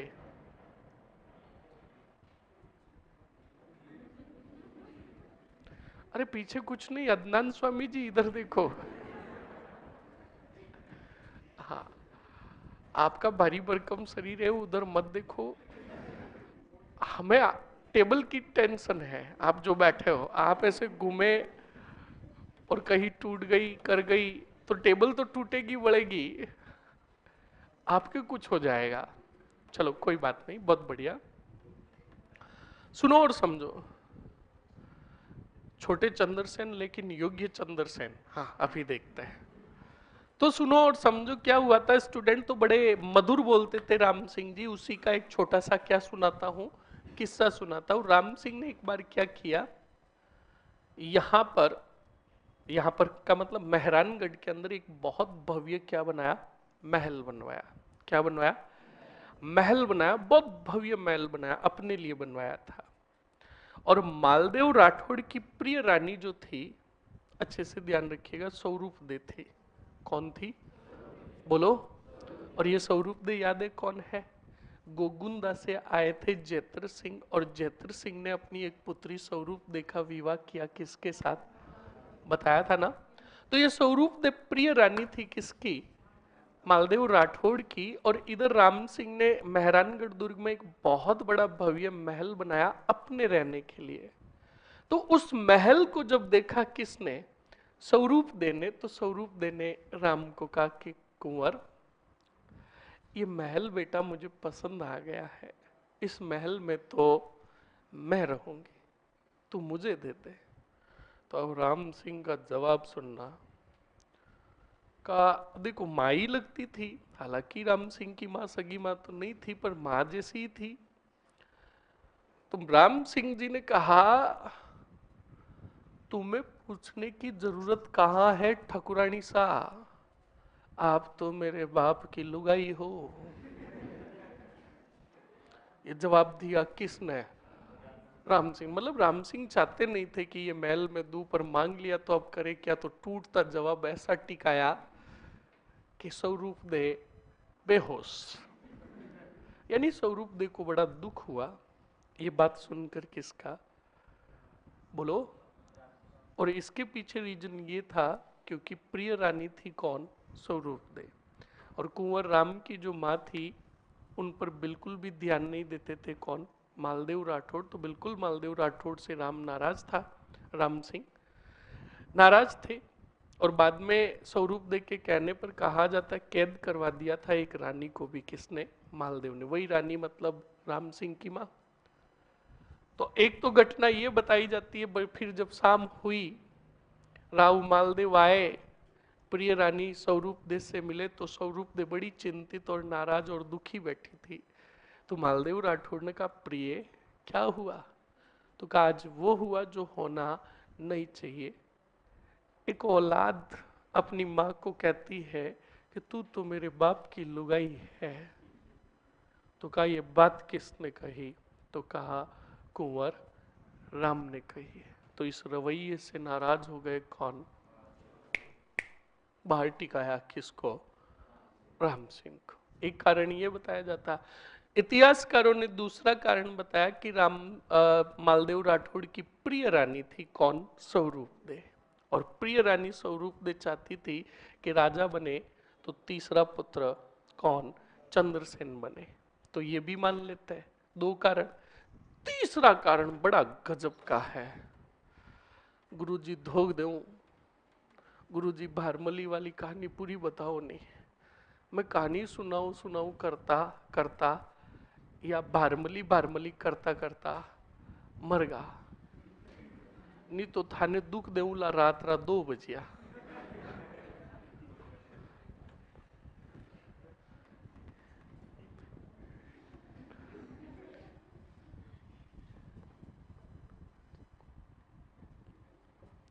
हाँ हाँ, भारमली करता करता मरगा नहीं थे तो थाने दुख दे, हाँ माँ मरगा नहीं तो मैं थाने दुख दे वाला। रात रो 2 बजे दरवाजो बची डाला, सर भारमली पुसे भोपा करने फिरता अच्छा को नहीं लागोला। ओ भाई प्योर भारमली को भगत है। काई कहानी सुननी बोल, बता, सुनना चाहोगे भारमली की कहानी। अब बस देखो सुनो, भारमली की कहानी सुनाऊंगा राठौड़ राजवंश खत्म होने के बाद। तीनों एपिसोड बताऊंगा। एक एक उसका बचपन, बचपन से वो कहाँ आई मारवाड़, मारवाड़ से फिर उसे लूणकरण ने वापस बुलाया, फिर वहां पर उसे एक बार वापस लव हुआ, फिर वो लव सही नहीं था तो ब्रेकअप हुआ, हाँ फिर वापस लव हुआ, फिर एक्स ने वापस बुलाने का प्रयास किया, पर रियल लव होने की वजह से गई नहीं। कौन सी मली? हाँ बिल्कुल सही है, भारमली गई नहीं। काफी दोहे भी सुनाए थे।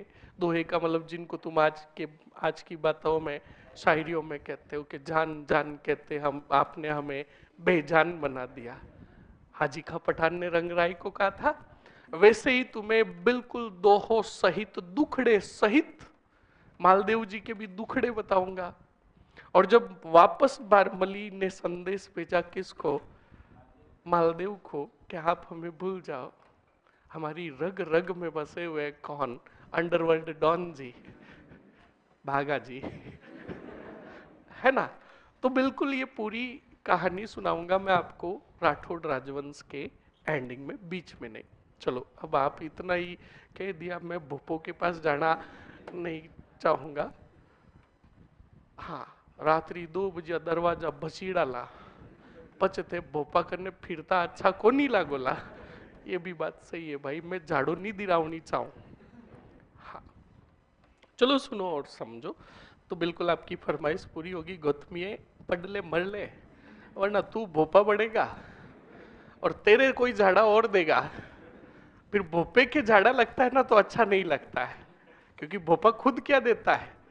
हाँ तो सुनो और समझो। तो स्टूडेंट, तीसरा कारण सुनो, बड़ा शानदार है, बहुत ही शानदार। स्टूडेंट, एक बार मालदेव राठौड़ दुर्ग के अंदर बड़े भयंकर बीमार पड़े थे, बड़े भयंकर बीमार। बुखार इतना भयंकर था कि मालदेव राठौड़ का पूरा शरीर टूट चुका था। और रेगुलर बीमार रहने के कारण सबको ये लगने लग गया कि अब राव जी ज्यादा दिन के नहीं है। तब स्टूडेंट, उसी समय ये बात पता चली कुंवर राम को। किसको? कुंवर राम को ये बात पता चली तो कुंवर राम ने मारवाड़ दुर्ग यानी मेहरानगढ़ दुर्ग के अंदर जितने कितने भी सेनानायक थे उन सबको इकट्ठा किया, आप ही की तरह इकट्ठा किया। और इकट्ठा करके बोला कि सेनानायकों, सरदारों, हम आपको एक बात बताना चाहते हैं। तो कहा जी बताइए कुंवर, क्या बात है? कहा कि अब तक हमने कैसे काम किए हमें नहीं पता, पर अब हम में सीख आ चुकी है, हम अपने पिता के नक्शे कदम पर चलना चाहते हैं। तो जब ये बात सुनी तो सभी सेनानायकों को बड़ा सरप्राइज हुआ कि वाह यार, कुंवर राम तो बड़ा समझदार हो गया और अपने पिता के नक्शे कदम पर चलना चाहता है। और हर पिता की ख्वाहिश यही होती है कि उसकी औलाद उसके नक्शे कदम पर चले। तो बिल्कुल स्टूडेंट, अब राम ने कहा कि मुझे मेरे पिता के नक्शे कदम पर चलना है, और उस नक्शे कदम पर चलने के लिए मुझे तुम लोगों का क्या चाहिए? साथ चाहिए। तो सभी राठौड़ जो सरदार थे, सेनानायक थे, वो थोड़े चिंतित हुए कि नक्शे कदम पर ये चल रहे, हमारा कैसा साथ चाहिए। तो बिल्कुल पूछा सभी राठौड़ों ने, कहा बताओ हमारा कैसा साथ चाहिए? हाँ हम तुम्हारे साथ तत्पर रहेंगे, पर चलना तो आपको है। तो कहा बिल्कुल, मैं अपने पिता के नक्शे कदम पर चलना चाहता हूं। तो करे बाप जी नक्शे कदम पर क्या, और हमारा साथ किया क्या चाहिए? तो कहा तुम्हें मेरा साथ देना होगा, मेरे पिता के नक्शे कदम पर चलूंगा। मेरे पिता ने अपने बाप को मारा, मैं अपने बाप को मारूंगा। मालदेव राठौड़ ने हत्या की किसकी? तो अब कुंवर राम कह रहा मैं भी अपने पिता के नक्शे कदम पर चलना चाहूंगा। तो स्टूडेंट, वहां पर जो जितने कितने भी राठौड़ थे उसमें से 80% ने साथ दिया किनका? कुंवर राम का। 20% वफादार थे। क्या थे? तो सुनो, और बिल्कुल ये फैक्ट है, आज की दुनिया में और आज के जमाने में वफादार, विश्वस्त और भरोसेमंद जो आदमी है वो 20% ही है। कान खोल के सुन लेना, 80% लोग अपॉर्चुनिटी देखते हैं। क्या देखते हैं? अवसर देखते हैं, और वो समय के साथ बदलते रहते हैं। पर समय जब एक ऐसा आता है, तब उन्हें रियलाइज होता है कि समय के साथ हम इतने बदलते गए, इतने बदलते गए कि अब हमारे साथ कोई भी नहीं है। इस बात को कान खोल के सुन लेना। मैंने कहा ना, इतिहास बहुत कुछ सिखाता है। तो सुनो और समझो, क्या पता हो क्या होगा यहाँ पर और क्या नहीं होगा। तो बिल्कुल स्टूडेंट, 80% साथ हो गए कुंवर राम के, पर 20% अभी भी वफादार थे। किसके? मालदेव के। तो उन 20% वफादारों ने बिल्कुल यूं ही इशारों में क्या की? बात की। तो उन 20% वफादारों में से एक सरदार ने, एक राठौड़ ने कहा कि काम कीजिए कुंवर राम, हम तो तुम्हारे साथ है सब। उन्होंने हाँ में हाँ मिलाई। कहा हम तो तुम्हारे साथ है, पर ध्यान रखना राव मालदेव राठौड़ बड़े ताकतवर है, इनके साथ और भी योद्धा है। हमें योजना को अंजाम देने के लिए छोटी सी भी कसर छोड़नी नहीं। बातें ऐसी कही कि कुंवर राम का भरोसा रहे इन पर। कहा हमें छोटी सी भी कसर नहीं छोड़नी, हम तुम्हारे साथ है, तुम जाओ मंडोर और सैन्य दल लेकर आओ, ताकि हम एक साथ ही मालदेव राठौड़ के शुभ चिंतकों को मौत के घाट उतार दे और आपका राज्य अभिषेक कर दो। राम ने कहा बिल्कुल सही कह रहे हो, मैं जाऊं मंडोर जाऊं और लेकर आऊं किसको? सेना को। अब उन 20% वफादारों का ये प्लान था कि जैसे तैसे करके राम को मेहरानगढ़ से बाहर निकालना है। निकाल दिया। अब वो 20% मौका देखकर हाथों हाथ पहुंच गए किसके कक्ष में? मालदेव राठौड़ के कक्ष में। मालदेव राठौड़ को आकर कहा, राव कैसे हो? तो मालदेव राठौड़ ने कहा तबियत सही नहीं है, लगता है बुलावा आ गया। तो कहा, उन राठौड़ों ने कहा, न्यूज इतनी गजब की लेकर आया है कि अभी नो ताल कूदोगे तुम। तो कहा कैसी न्यूज लेकर आए हो? तो कहा कि तुम्हारा पुत्र, बड़ा पुत्र कुंवर राम तुम्हारे नक्शे कदम पर चलना चाहता है। मालदेव राठौड़ ने जो ही ये बात सुनी तो कहा, सुबह का भूला अगर शाम को घर आ जाए तो उसे भूला नहीं कहते। ये जानकर हमें बहुत अच्छा लगा। पिता का सपना ही यही होता है कि उसका पुत्र उसके नक्शे कदम पर चले। हमने तो जीते जी स्वर्ग देख लिया। तो राठौड़ों ने कहा, ए भाई, राव, वो तुझे जीते जी स्वर्ग भेजना चाहता है। तो कहा समझा नहीं। कहा वो तुम्हारे नक्शे कदम पर चलना चाहता है। तो कहा यही तो खुशी की बात है। तो राठौड़ों ने कहा कि एक बात बताओ, तुम्हें नक्शे कदम पता है? कहा नहीं। तो कहा तुमने सिंहासन हासिल कैसे किया? तो मालदेव ने कहा अपने पिता को मारकर। कहा वो भी अपने नक्शे कदम, आपके नक्शे कदम पर चल रहा है। मालदेव राठौड़ तिरवत जवर में खड़े हुए और कहा किसको बुखार है? हमें कोई बुखार नहीं है। मतलब बुखार तो था, शरीर भी बड़ा कमजोर था, पर बात जब इतनी भयंकर आए ना, तो मौत के आगे तो बुखार भी भाग जाए। मालदेव राठौड़ ने उन 20% वफादारों को कहा, कब बात क्या हुई? तो कहा 80% सभी राठौड़ साथ है किसके? कुंवर राम के। हम 20% है और आपके साथ है। तब मालदेव राठौड़ का खौफ था स्टूडेंट। मालदेव राठौड़ ने कहा उन 80% सरदारों को जैसे तैसे करके एक कक्ष में इकट्ठा करो। तो बिल्कुल 20% वफादारों ने जाकर, जो राठौड़ जो साथ दे रहे थे किसका? राम का, उन सबको कहा कि कुंवर राम ने संदेश भेजा जल्द से जल्द एक कक्ष में क्या हो? इकट्ठे। अब सब इकट्ठा हो गए। वो वेट किसका कर रहे थे? और वहां पर बिना राज मुकुट के तलवार लेकर आए कौन? मालदेव राठौड़। और मालदेव राठौड़ को देखते ही तो वो कांपने लगे।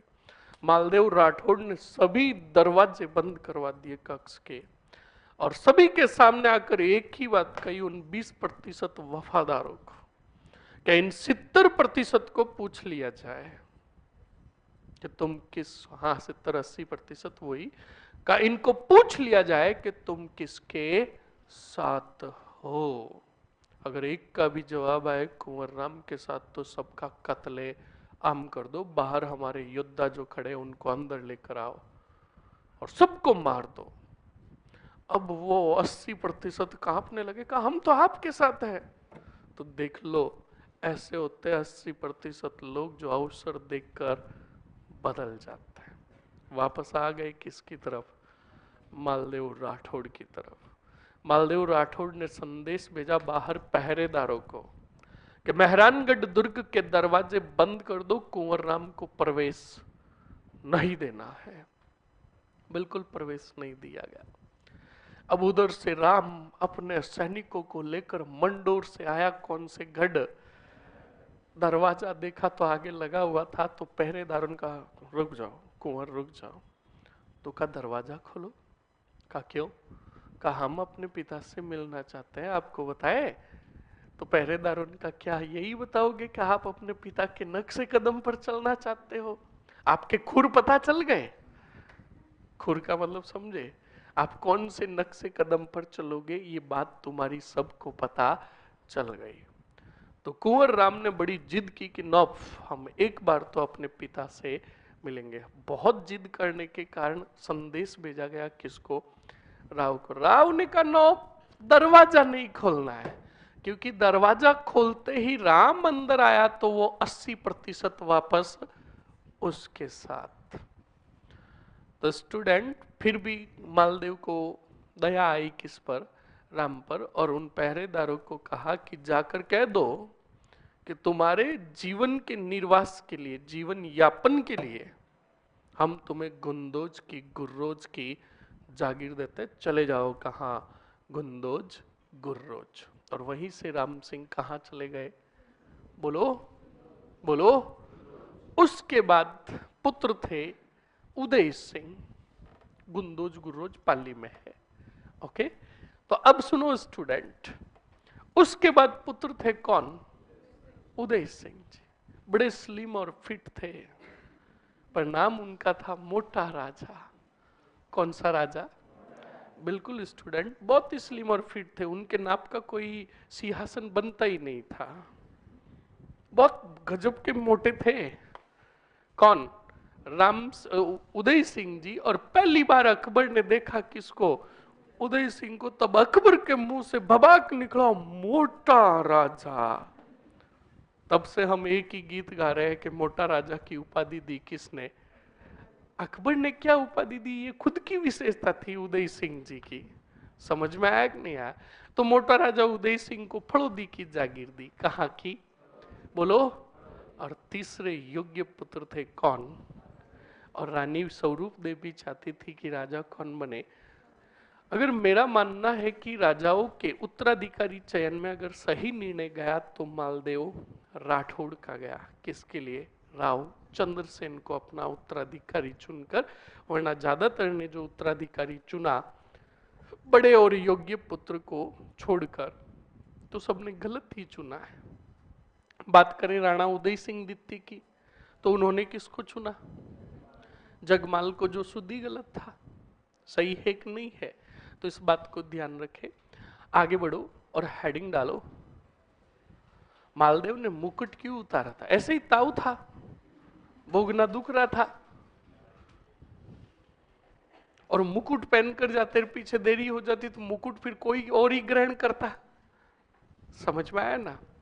हाँ। अब एक बात सुनो, आप घर से बाहर निकल रहे हो और गिडकड़ा तुम्हारे पीछे पड़ गया, तो क्या तुम उस गिडकड़े को कहोगे टाइम प्लीज, मैं बूट पहन रहा हूं, शूज पहन रहा हूं, फिर तुम मेरे पीछे भागना? ऐसे करोगे क्या? आप वो भी गली भागोगे। समझ में आया ना? जूते किधर जा रहे हैं कोई लेना देना नहीं। ऐसी घटना मेरे साथ भी हो रखी है। लॉकडाउन के दौरान तुम्हें बताया भी था, बगीचे में घूमने गया था एक दिन हिम्मत करके, और घर पे कह कर गया था कि हम बाजीराव है, हमें कोई भी रोक नहीं सकता। पार्क में पहुंचे थे, मेरे जैसे 3-4 और घूमने आए हुए थे भाई। फील बेटा अच्छा हो रहा था, क्योंकि बाहर निकलने ही नहीं दिया जा रहा था लॉकडाउन में। तो उसी दरमियान एक राउंड बगीचे में गोल राउंड काटा, तभी पुलिस के सायरन की आवाज सुनाई दी, एक उधर से एक उधर से। मैं भी वहां से भागा, चप्पल वही छोड़ के, और भागा तो इत्तेफाक से साला वो गाड़ी जो थी वो भी मेरे पीछे पीछे गली में आई। तो पहले भागकर घर में घुसा, दरवाजा जो था प्योर पैक था, उसमें से देख रहा था। आगे देखा दृश्य तो हालात बदल गए, जज्बात बदल गए। वो एम्बुलेंस थी, पर सायरन वो सुनाई दिया तो माइंड में वही आता था। उस टाइम वो धवीड़ डंडे बड़े भयंकर मारे थे किसने? पुलिस वालों ने, है ना। तो इस बात को ध्यान रखें।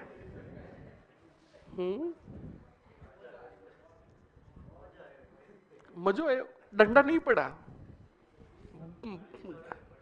अरे पुलिस वालों का तो हेल्थ जो था ना, सरकार ने उसी टाइम पुलिस वालों ने बताया कि जो हमें कहते हैं हम अनफिट है, एक बार आकर डंडा खा के देखो, पता चल जाएगा हम फिट है कि नहीं है। पूरा जोर शरीर का डंडे पर ही पड़ता। अगले वाले की चाल जो होती है ऑटोमेटिकली वो शकुनी बन जाता है।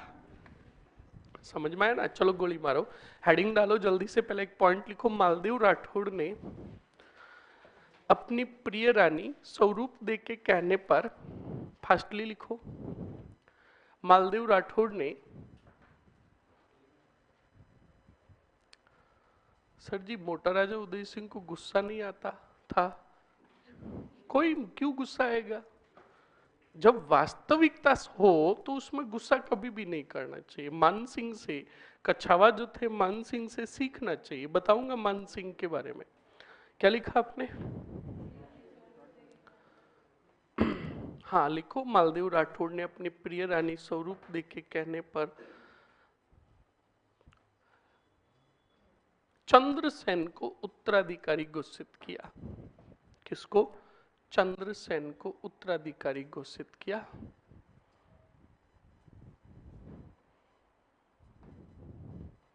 हाँ बिल्कुल, एक बात कह रहे हैं सर, राइमल ने भी तो राणा सांगा को राजा बनाया था, वो भी तो सही थे। नौफ, राइमल ने घोषणा नहीं की थी। राइमल ने घोषणा नहीं की थी कि हमारे तीसरे पुत्र क्या बनेंगे।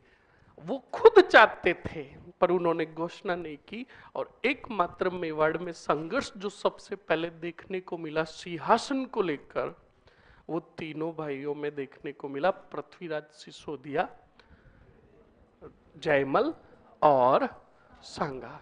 समझ में आया ना? तो सांगा तो संघर्ष करने के बाद राजा बने थे। समझ में आया ना? वरना उन्हें उत्तराधिकारी घोषित नहीं किया। आगे लिखो, हेडिंग डाल दो, राव चंद्रसेन। राव चंद्रसेन। अब एक बात बताओ, तीसरे पुत्र को राजा बनाया तो क्या दो पुत्र चुपचाप बैठे रहेंगे? बताओ तो। देखो बोर्ड पर, राव चंद्रसेन शासनकाल की बात करूं तो 1562 से लेकर 1581।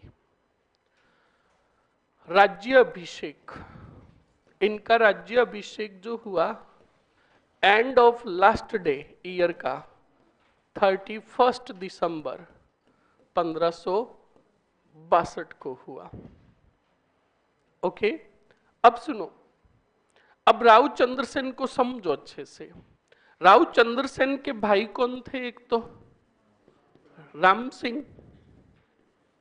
राम सिंह ने मोटा राजा क्या, मालदेव राठौड़ की मृत्यु के पश्चात क्या कर दी? बगावत, और लूटने लगे किसके क्षेत्र को?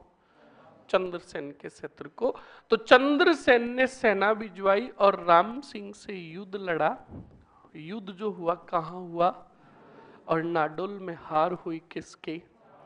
राम सिंह जी पराजित होकर आ गए लोधी, और फड़ोदी में था, बताओ कौन सा राजा?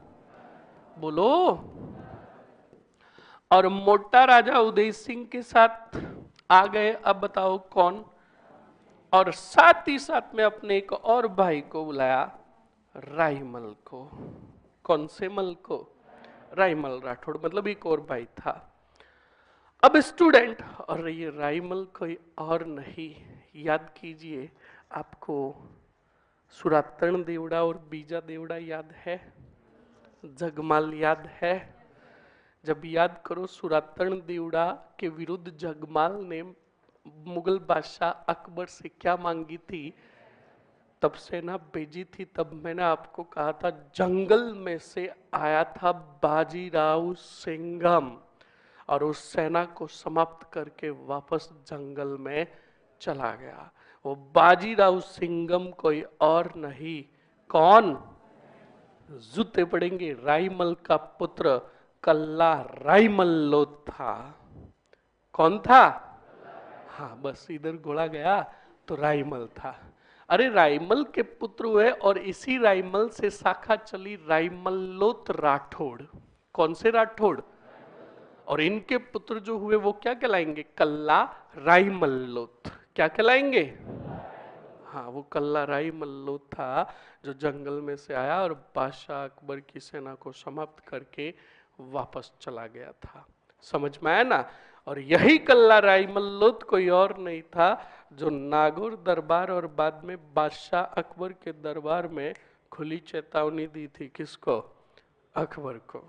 अकबर ने कहा, कल्ला को कहा, कल मेरे दरबार में आओ तो मुझे झुका कर आना। कल्ला राईमल्लोत ने कहा, मुझे मेरी है, तेरी नहीं। आज ही फ्लिपकार्ट से जाकर बियर्डो ऑयल मंगाऊंगा और मुच्छों को क्या देकर आऊंगा? ताऊ देकर आऊंगा। और बिल्कुल ताऊ देकर गए। तब अकबर ने अपने दरबार से क्या कर दिया? निष्कासित। उसके पहले ही दरबार छोड़कर चले गए। कौन? कल्ला। दरबार में आए, मुझे दिखाकर वापस चले गए।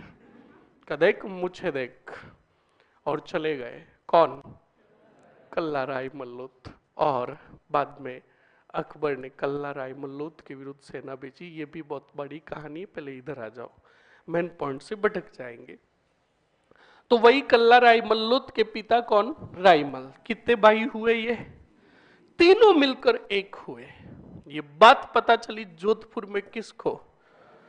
तो रावचंद्र सेन ने कहा हम तीनों का दमन करने के लिए सेना लेकर जाएंगे। तो इधर से मारवाड़ जोधपुर से सेना लेकर कौन निकले? और इधर से कितने जने आ रहे हैं? अब सुनो, जब फड़ौदी से रवाना हुए तब राम सिंह ने कहा अपने भाई उदय सिंह को, कहा उदय सिंह जी आप एक काम करो, आप अपनी सेना भेज दो, आप मत चलो। तो उदय सिंह ने कहा क्यों? कहा देखो बात ये है, युद्ध में कहीं ऊंच नीच हो गई, आपके कहीं लग गई, तो आधी सेना तो आपको उठाने में लगेगी, फिर वहां युद्ध कौन लड़ेगा? तो उदय सिंह ने कहा यह भी सोचो, मैं किसी के ऊपर गिर गया तो 10-20 सैनिकों को तो लेकर ही पड़ूंगा। सही है कि नहीं है? तो बिल्कुल मना किया था राम सिंह जी ने, कहा मत चलो मत चलो, तो भी कहा नहीं चालो। आ गए कौन? बोलो। मोटा राजा उदय सिंह, राम सिंह और राईमल। इधर से गए कौन? अब जब हम जोधपुर से जाते हैं, बताओ किधर? बोलो फड़ौदी की तरफ। तब बीच में लोहावट आता है। क्या आता है? उसी लोहावट में धुआंधार और खतरनाक क्या हुआ? युद्ध हुआ। तब चंद्रसेन का एक सैनिक था, उसकी नजर पड़ गई किस पर? हाथी पर बैठे हुए किसकी? मोटा राजा की। तो वो सैनिक चकरा गया कि यार का ये मामला क्या है? तब का कोई बात नहीं, क्षेत्रफल काफी गहरे बैठे हैं, हम तीर छोड़ते हैं बस, वो जाकर 100% लगेगी। तो बिल्कुल उसने तीर छोड़ी। तो अब क्षेत्रफल अधिक होने के कारण अब बचाए तो भी बचाए कैसे? तो वो तीर जाकर किसको लगा?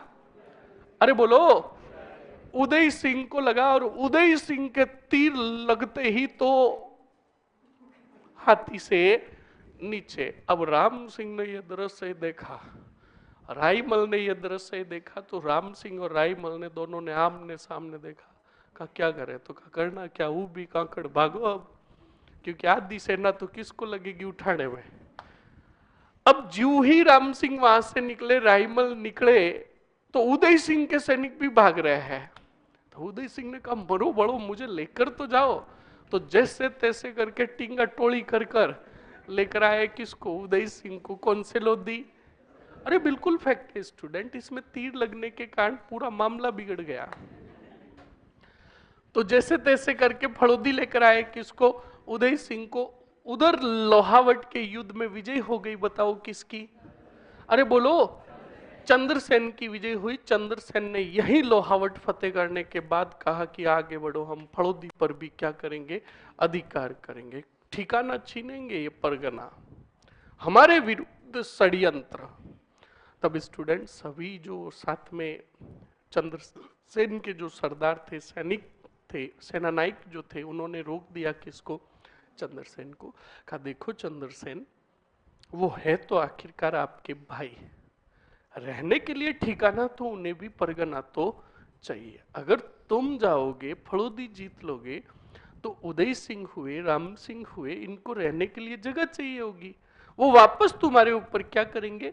आक्रमण करेंगे। तो ये तुम्हें शोभा भी नहीं देता कि आप अपने भाइयों के क्या छीनो ठिकाने। तो सबसे बड़ी बात, लोग कहते हैं कि चंद्रसेन ने भी मुगलों की अधीनता स्वीकार नहीं की, मुगलों को आजीवन उनसे संघर्ष करते रहे, मुगलों को टक्कर दी, तो फिर इन्हें महाराणा प्रताप जैसी प्रसिद्धि प्राप्त क्यों नहीं हुई?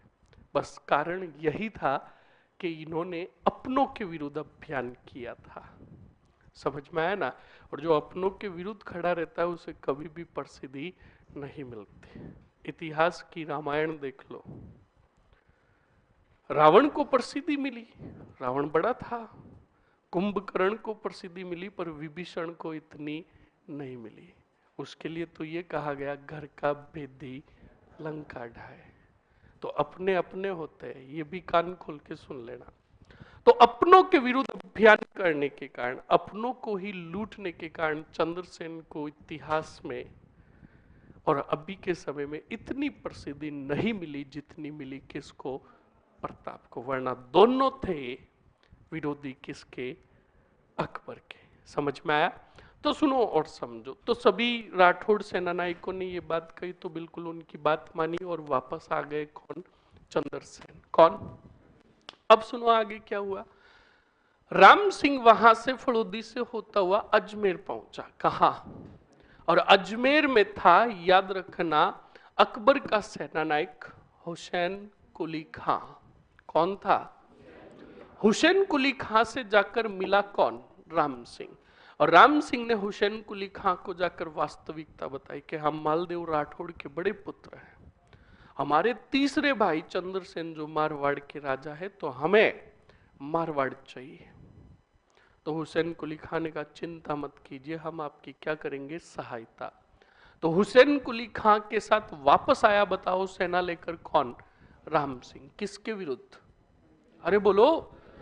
सेना लेकर आए और बिल्कुल पड़ाव डालते डालते, अगर आप नागौर जाते हो मंडोर से होकर हाईवे की तरफ, तो ऑन रोड पे ही जोधपुर से 20-25 किलोमीटर दूर एक गांव आता है, ऑन रोड पे ही एक कस्बा आता है बाउड़ी।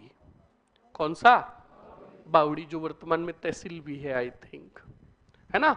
बाउड़ी आता है। तो बाउड़ी में आकर इस सेना ने अपना क्या डाला? पड़ाव डाला। हुसैन कुली खां ने कहा राम सिंह जी, क्यों नहीं आपके भाई के साथ एक बार समझौते की, समझाइश की बात की जाए, और क्या पता वो समझकर आपको कोई अच्छा ठिकाना दे दे। तो आप अगर अच्छा ठिकाना दे दे तो आप लेने को तैयार हो? तो कहा बिल्कुल, पक्की बात।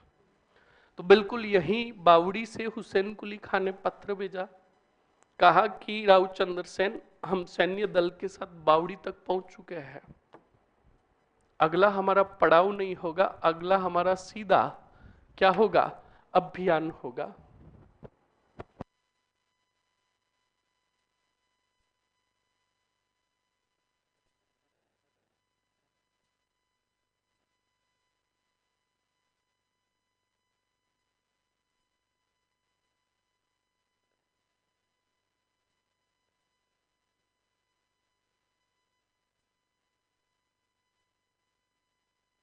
हाँ, आगे सुनो स्टूडेंट, सुनो और समझो। अब प्रताड़ित बहुत ज्यादा है, हमें बोल रहे ढोकली खा लोगे क्या? हमने कहा हम ढोकले जो ढोकली खा लेंगे, हम रोटी खाएंगे। तो सुनो और समझो। तो स्टूडेंट आगे क्या होता है क्या नहीं होता है, सुनना और समझना। तो बिल्कुल पत्र भेजा और पत्र में लिखा हुआ था कि हम बावड़ी तक आ गए, अगला हम पड़ाव नहीं डालेंगे, अगला सीधा युद्ध अभियान होगा, वरना आप अपने भाई को कोई अच्छा सा परगना दे दो जिससे ये विवाद क्या हो जाए, समाप्त। और जब ये पत्र पहुंचा और दरबार में ये जब संदेश पढ़ा गया सभी राठौड़ों के सामने, तो यही तो बात राठौड़ों ने लोहावट के अंदर कही थी। वापस राठौड़ों ने चंद्रसेन को कहा, देखो चंद्रसेन जी, माना कि आपका संघर्ष चल रहा अपने भाई के साथ, पर रहने के लिए उन्हें भी तो परगना चाहिए, हमारी बात मानो, उन्हें क्या दे दो, परगना। तो सभी राठौड़ों की समझाइश पर राव चंद्रसेन ने सोजत का परगना, बोलो किसका, किसको दिया, राम सिंह। हुसैन कुली कहां वापस चला गया, कहा अजमेर। राम सिंह जी चले गए कहा, थोड़े एक दिन कहां रहे, सोजत में। वापस बब के आए किसको, राम सिंह को, कनो जोधपुर चाहिए। वापस आया हुसैन कुली खां के पास, हुसैन कुली को कहा, हुसैन कुली जोधपुर चाहिए। तो हुसैन कुली ने कहा, ए भाई ए, तूने उस टाइम कहा कि ठिकाना परगना दिला दो। तब राम सिंह ने कहा, लपके नहीं, तुझसे बात करने नहीं आया, मुझे बादशाह अकबर से मिला। किससे, बादशाह अकबर से। तो बिल्कुल बादशाह अकबर के सामने उपस्थित हुआ कौन, बोलो, राम सिंह। और अधीनता स्वीकार कर ली किसकी, बादशाह अकबर की। तो देखो प्रताप ऐसे ही नहीं कहा गया चंद्रसेन को। जो जो स्थितियां चंद्रसेन प्रताप के साथ बनी थी वो की वो स्थितियां बनी किसके लिए, याद कीजिए। जगमल गया, गया, तो इधर जा रहे हैं कौन, राम सिंह जी। अब राम सिंह ने जाकर पूरी बात बताई, बोलो किसको, अकबर को। तो अकबर ने कहा, वाह क्या बात है, एक को गिराने के लिए दूसरा भाई मेरे पास चल कर आया है। तभी तो कहते हैं हम हारे हैं तो अपनों की वजह से, वरना दुश्मन में इतनी ताकत नहीं थी कि वो हमारे क्षेत्र में घुसकर राज कर सके। तो स्टूडेंट बिल्कुल अकबर ने 1564-65 में वापस सेना भेजी, किसके नेतृत्व में, हुसैन कुली खां के नेतृत्व में। कहा कि जाओ और अटैक करो, कौन से वार्ड पर, हुसैन कुली खां विशाल सेना लेकर आया, मारवाड़ पर, मेहरानगढ़ पर क्या किया, आक्रमण किया। चंद्रसेन की हार हुई और चंद्रसेन मेहरानगढ़ दुर्ग से वही गोपनीय रास्ते से अपनी सेना लेकर निकल गए और चले गए वहां पर जहां से इन्होंने, इनके पिता ने युद्ध अभियान प्रारंभ किए थे, बादराजुन। कहां चले गए, बोलो। तो सवाल अगर पूछ भी ले कि मेहरानगढ़ हाथ से निकलने के बाद चंद्रसेन ने शरण कहां ली थी, बादराजुन। कहां ली, तो पहले यहां पर लिख ले, लिखो जल्दी से, शासनकाल लिखो पहले जल्दी से। राव चंद्रसेन का लिख लिया शासनकाल, लिखो। राज्याभिषेक 31 दिसंबर 1562, लिख लिया। अब लिखो स्टूडेंट, लिखो राव चंद्रसेन ने राम सिंह को नाडोल के युद्ध में पराजित किया। राव चंद्रसेन ने राम सिंह को नाडोल के युद्ध में पराजित किया। सीधा लिखो, नाडोल के युद्ध में पराजित किया। अब बताओ कितने भाई एक होंगे, तो जल्दी से लिख लो। राव लिखो, राव राम सिंह। अगले पॉइंट में लिखो राव राम सिंह, मोटा राजा उदय सिंह व राईमल राठौड़ ने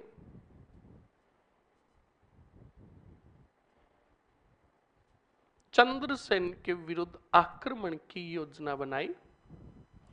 चंद्रसेन के विरुद्ध आक्रमण की योजना बनाई। क्या बनाई? योजना बनाई।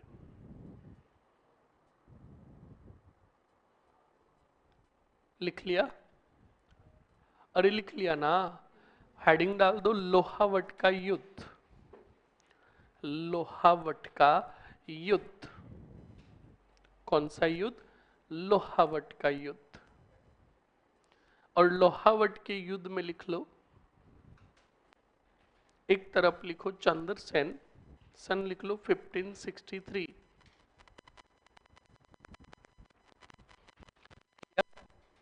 अरे लिख लिया ना? ओके, नेक्स्ट लिखो स्टूडेंट, चंद्रसेन, राव चंद्रसेन वर्सेस राम सिंह, वही प्लस मोटा राजा उदय सिंह, प्लस कौन सा? बिल्कुल रायमल। बताओ युद्ध में विजय किसकी हुई? चंद्रसेन की विजय। चंद्रसेन की विजय। अब सीधा बताओ, सीधा लिख दो पॉइंट, सीधा पॉइंट लिखो। एक बात बताओ, चंद्रसेन ने राम सिंह को कहां का ठिकाना प्रदान किया? तो लिखो, राव चंद्रसेन ने राम सिंह को, बाद में लिखो, चंद्रसेन ने राम सिंह को सोजत का परगना प्रदान किया। मारवाड़ में ठिकाने को क्या बोलते थे? परगना।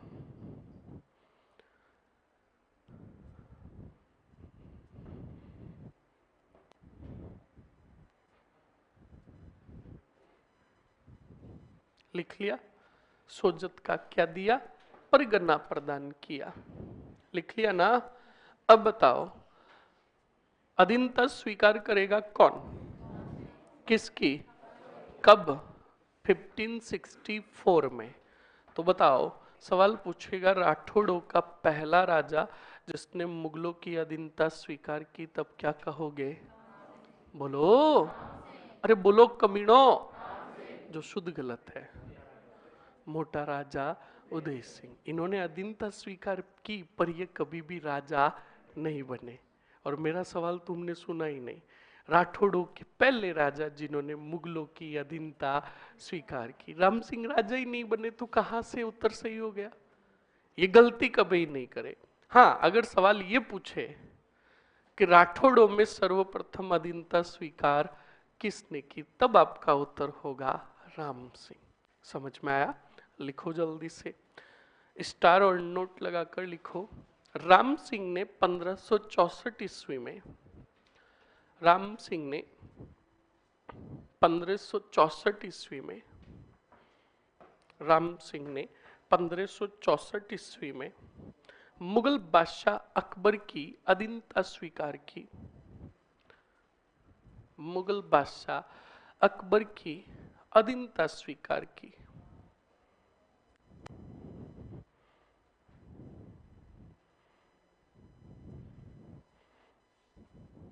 क्या स्वीकार की? अधीनता स्वीकार की। नेक्स्ट पॉइंट में लिखो, कर ली अधीनता स्वीकार? अरे कर ली ना? नेक्स्ट पॉइंट में लिखो स्टूडेंट, अकबर ने हुसैन कुली खां के नेतृत्व में, अकबर ने हुसैन कुली खां के नेतृत्व में चंद्रसेन के विरुद्ध सेना भेजी।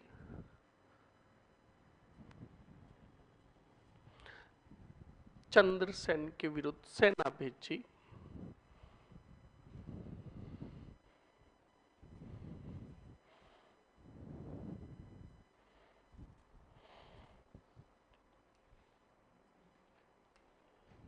भेज दी सेना। लिखो, इस युद्ध में चंद्रसेन पराजित हुए।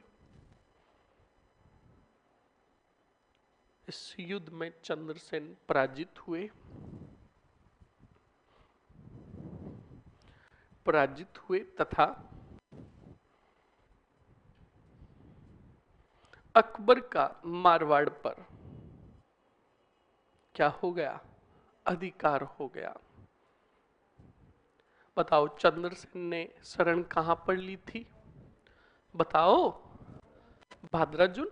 लिखो राउत चंद्रसेन ने, राउत चंद्रसेन ने, राउत चंद्रसेन ने भाद्राजुन में शरण ली,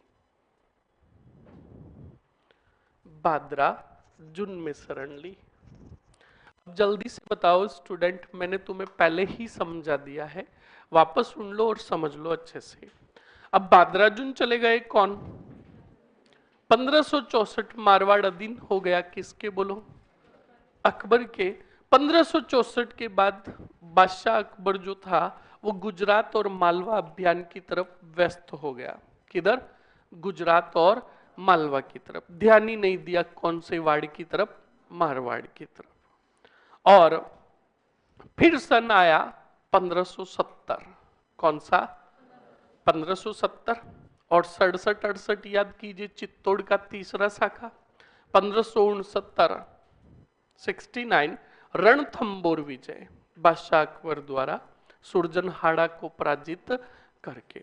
उसके बाद सन आया 1570। मारवाड़ की पूरी रियासतों में लगभग अकाल जैसी स्थिति थी, बड़ी भयानक स्थिति थी।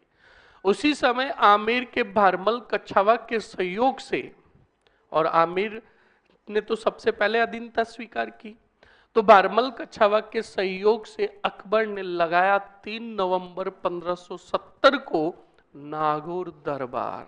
कौन सा दरबार? बोलो। और इसी नागौर दरबार में सभी राजस्थान की रियासतों के राजाओं को भेजा जाएगा निमंत्रण, और अकबर अपनाएगा इसमें सुलह ए कुल नीति। कौन सी नीति?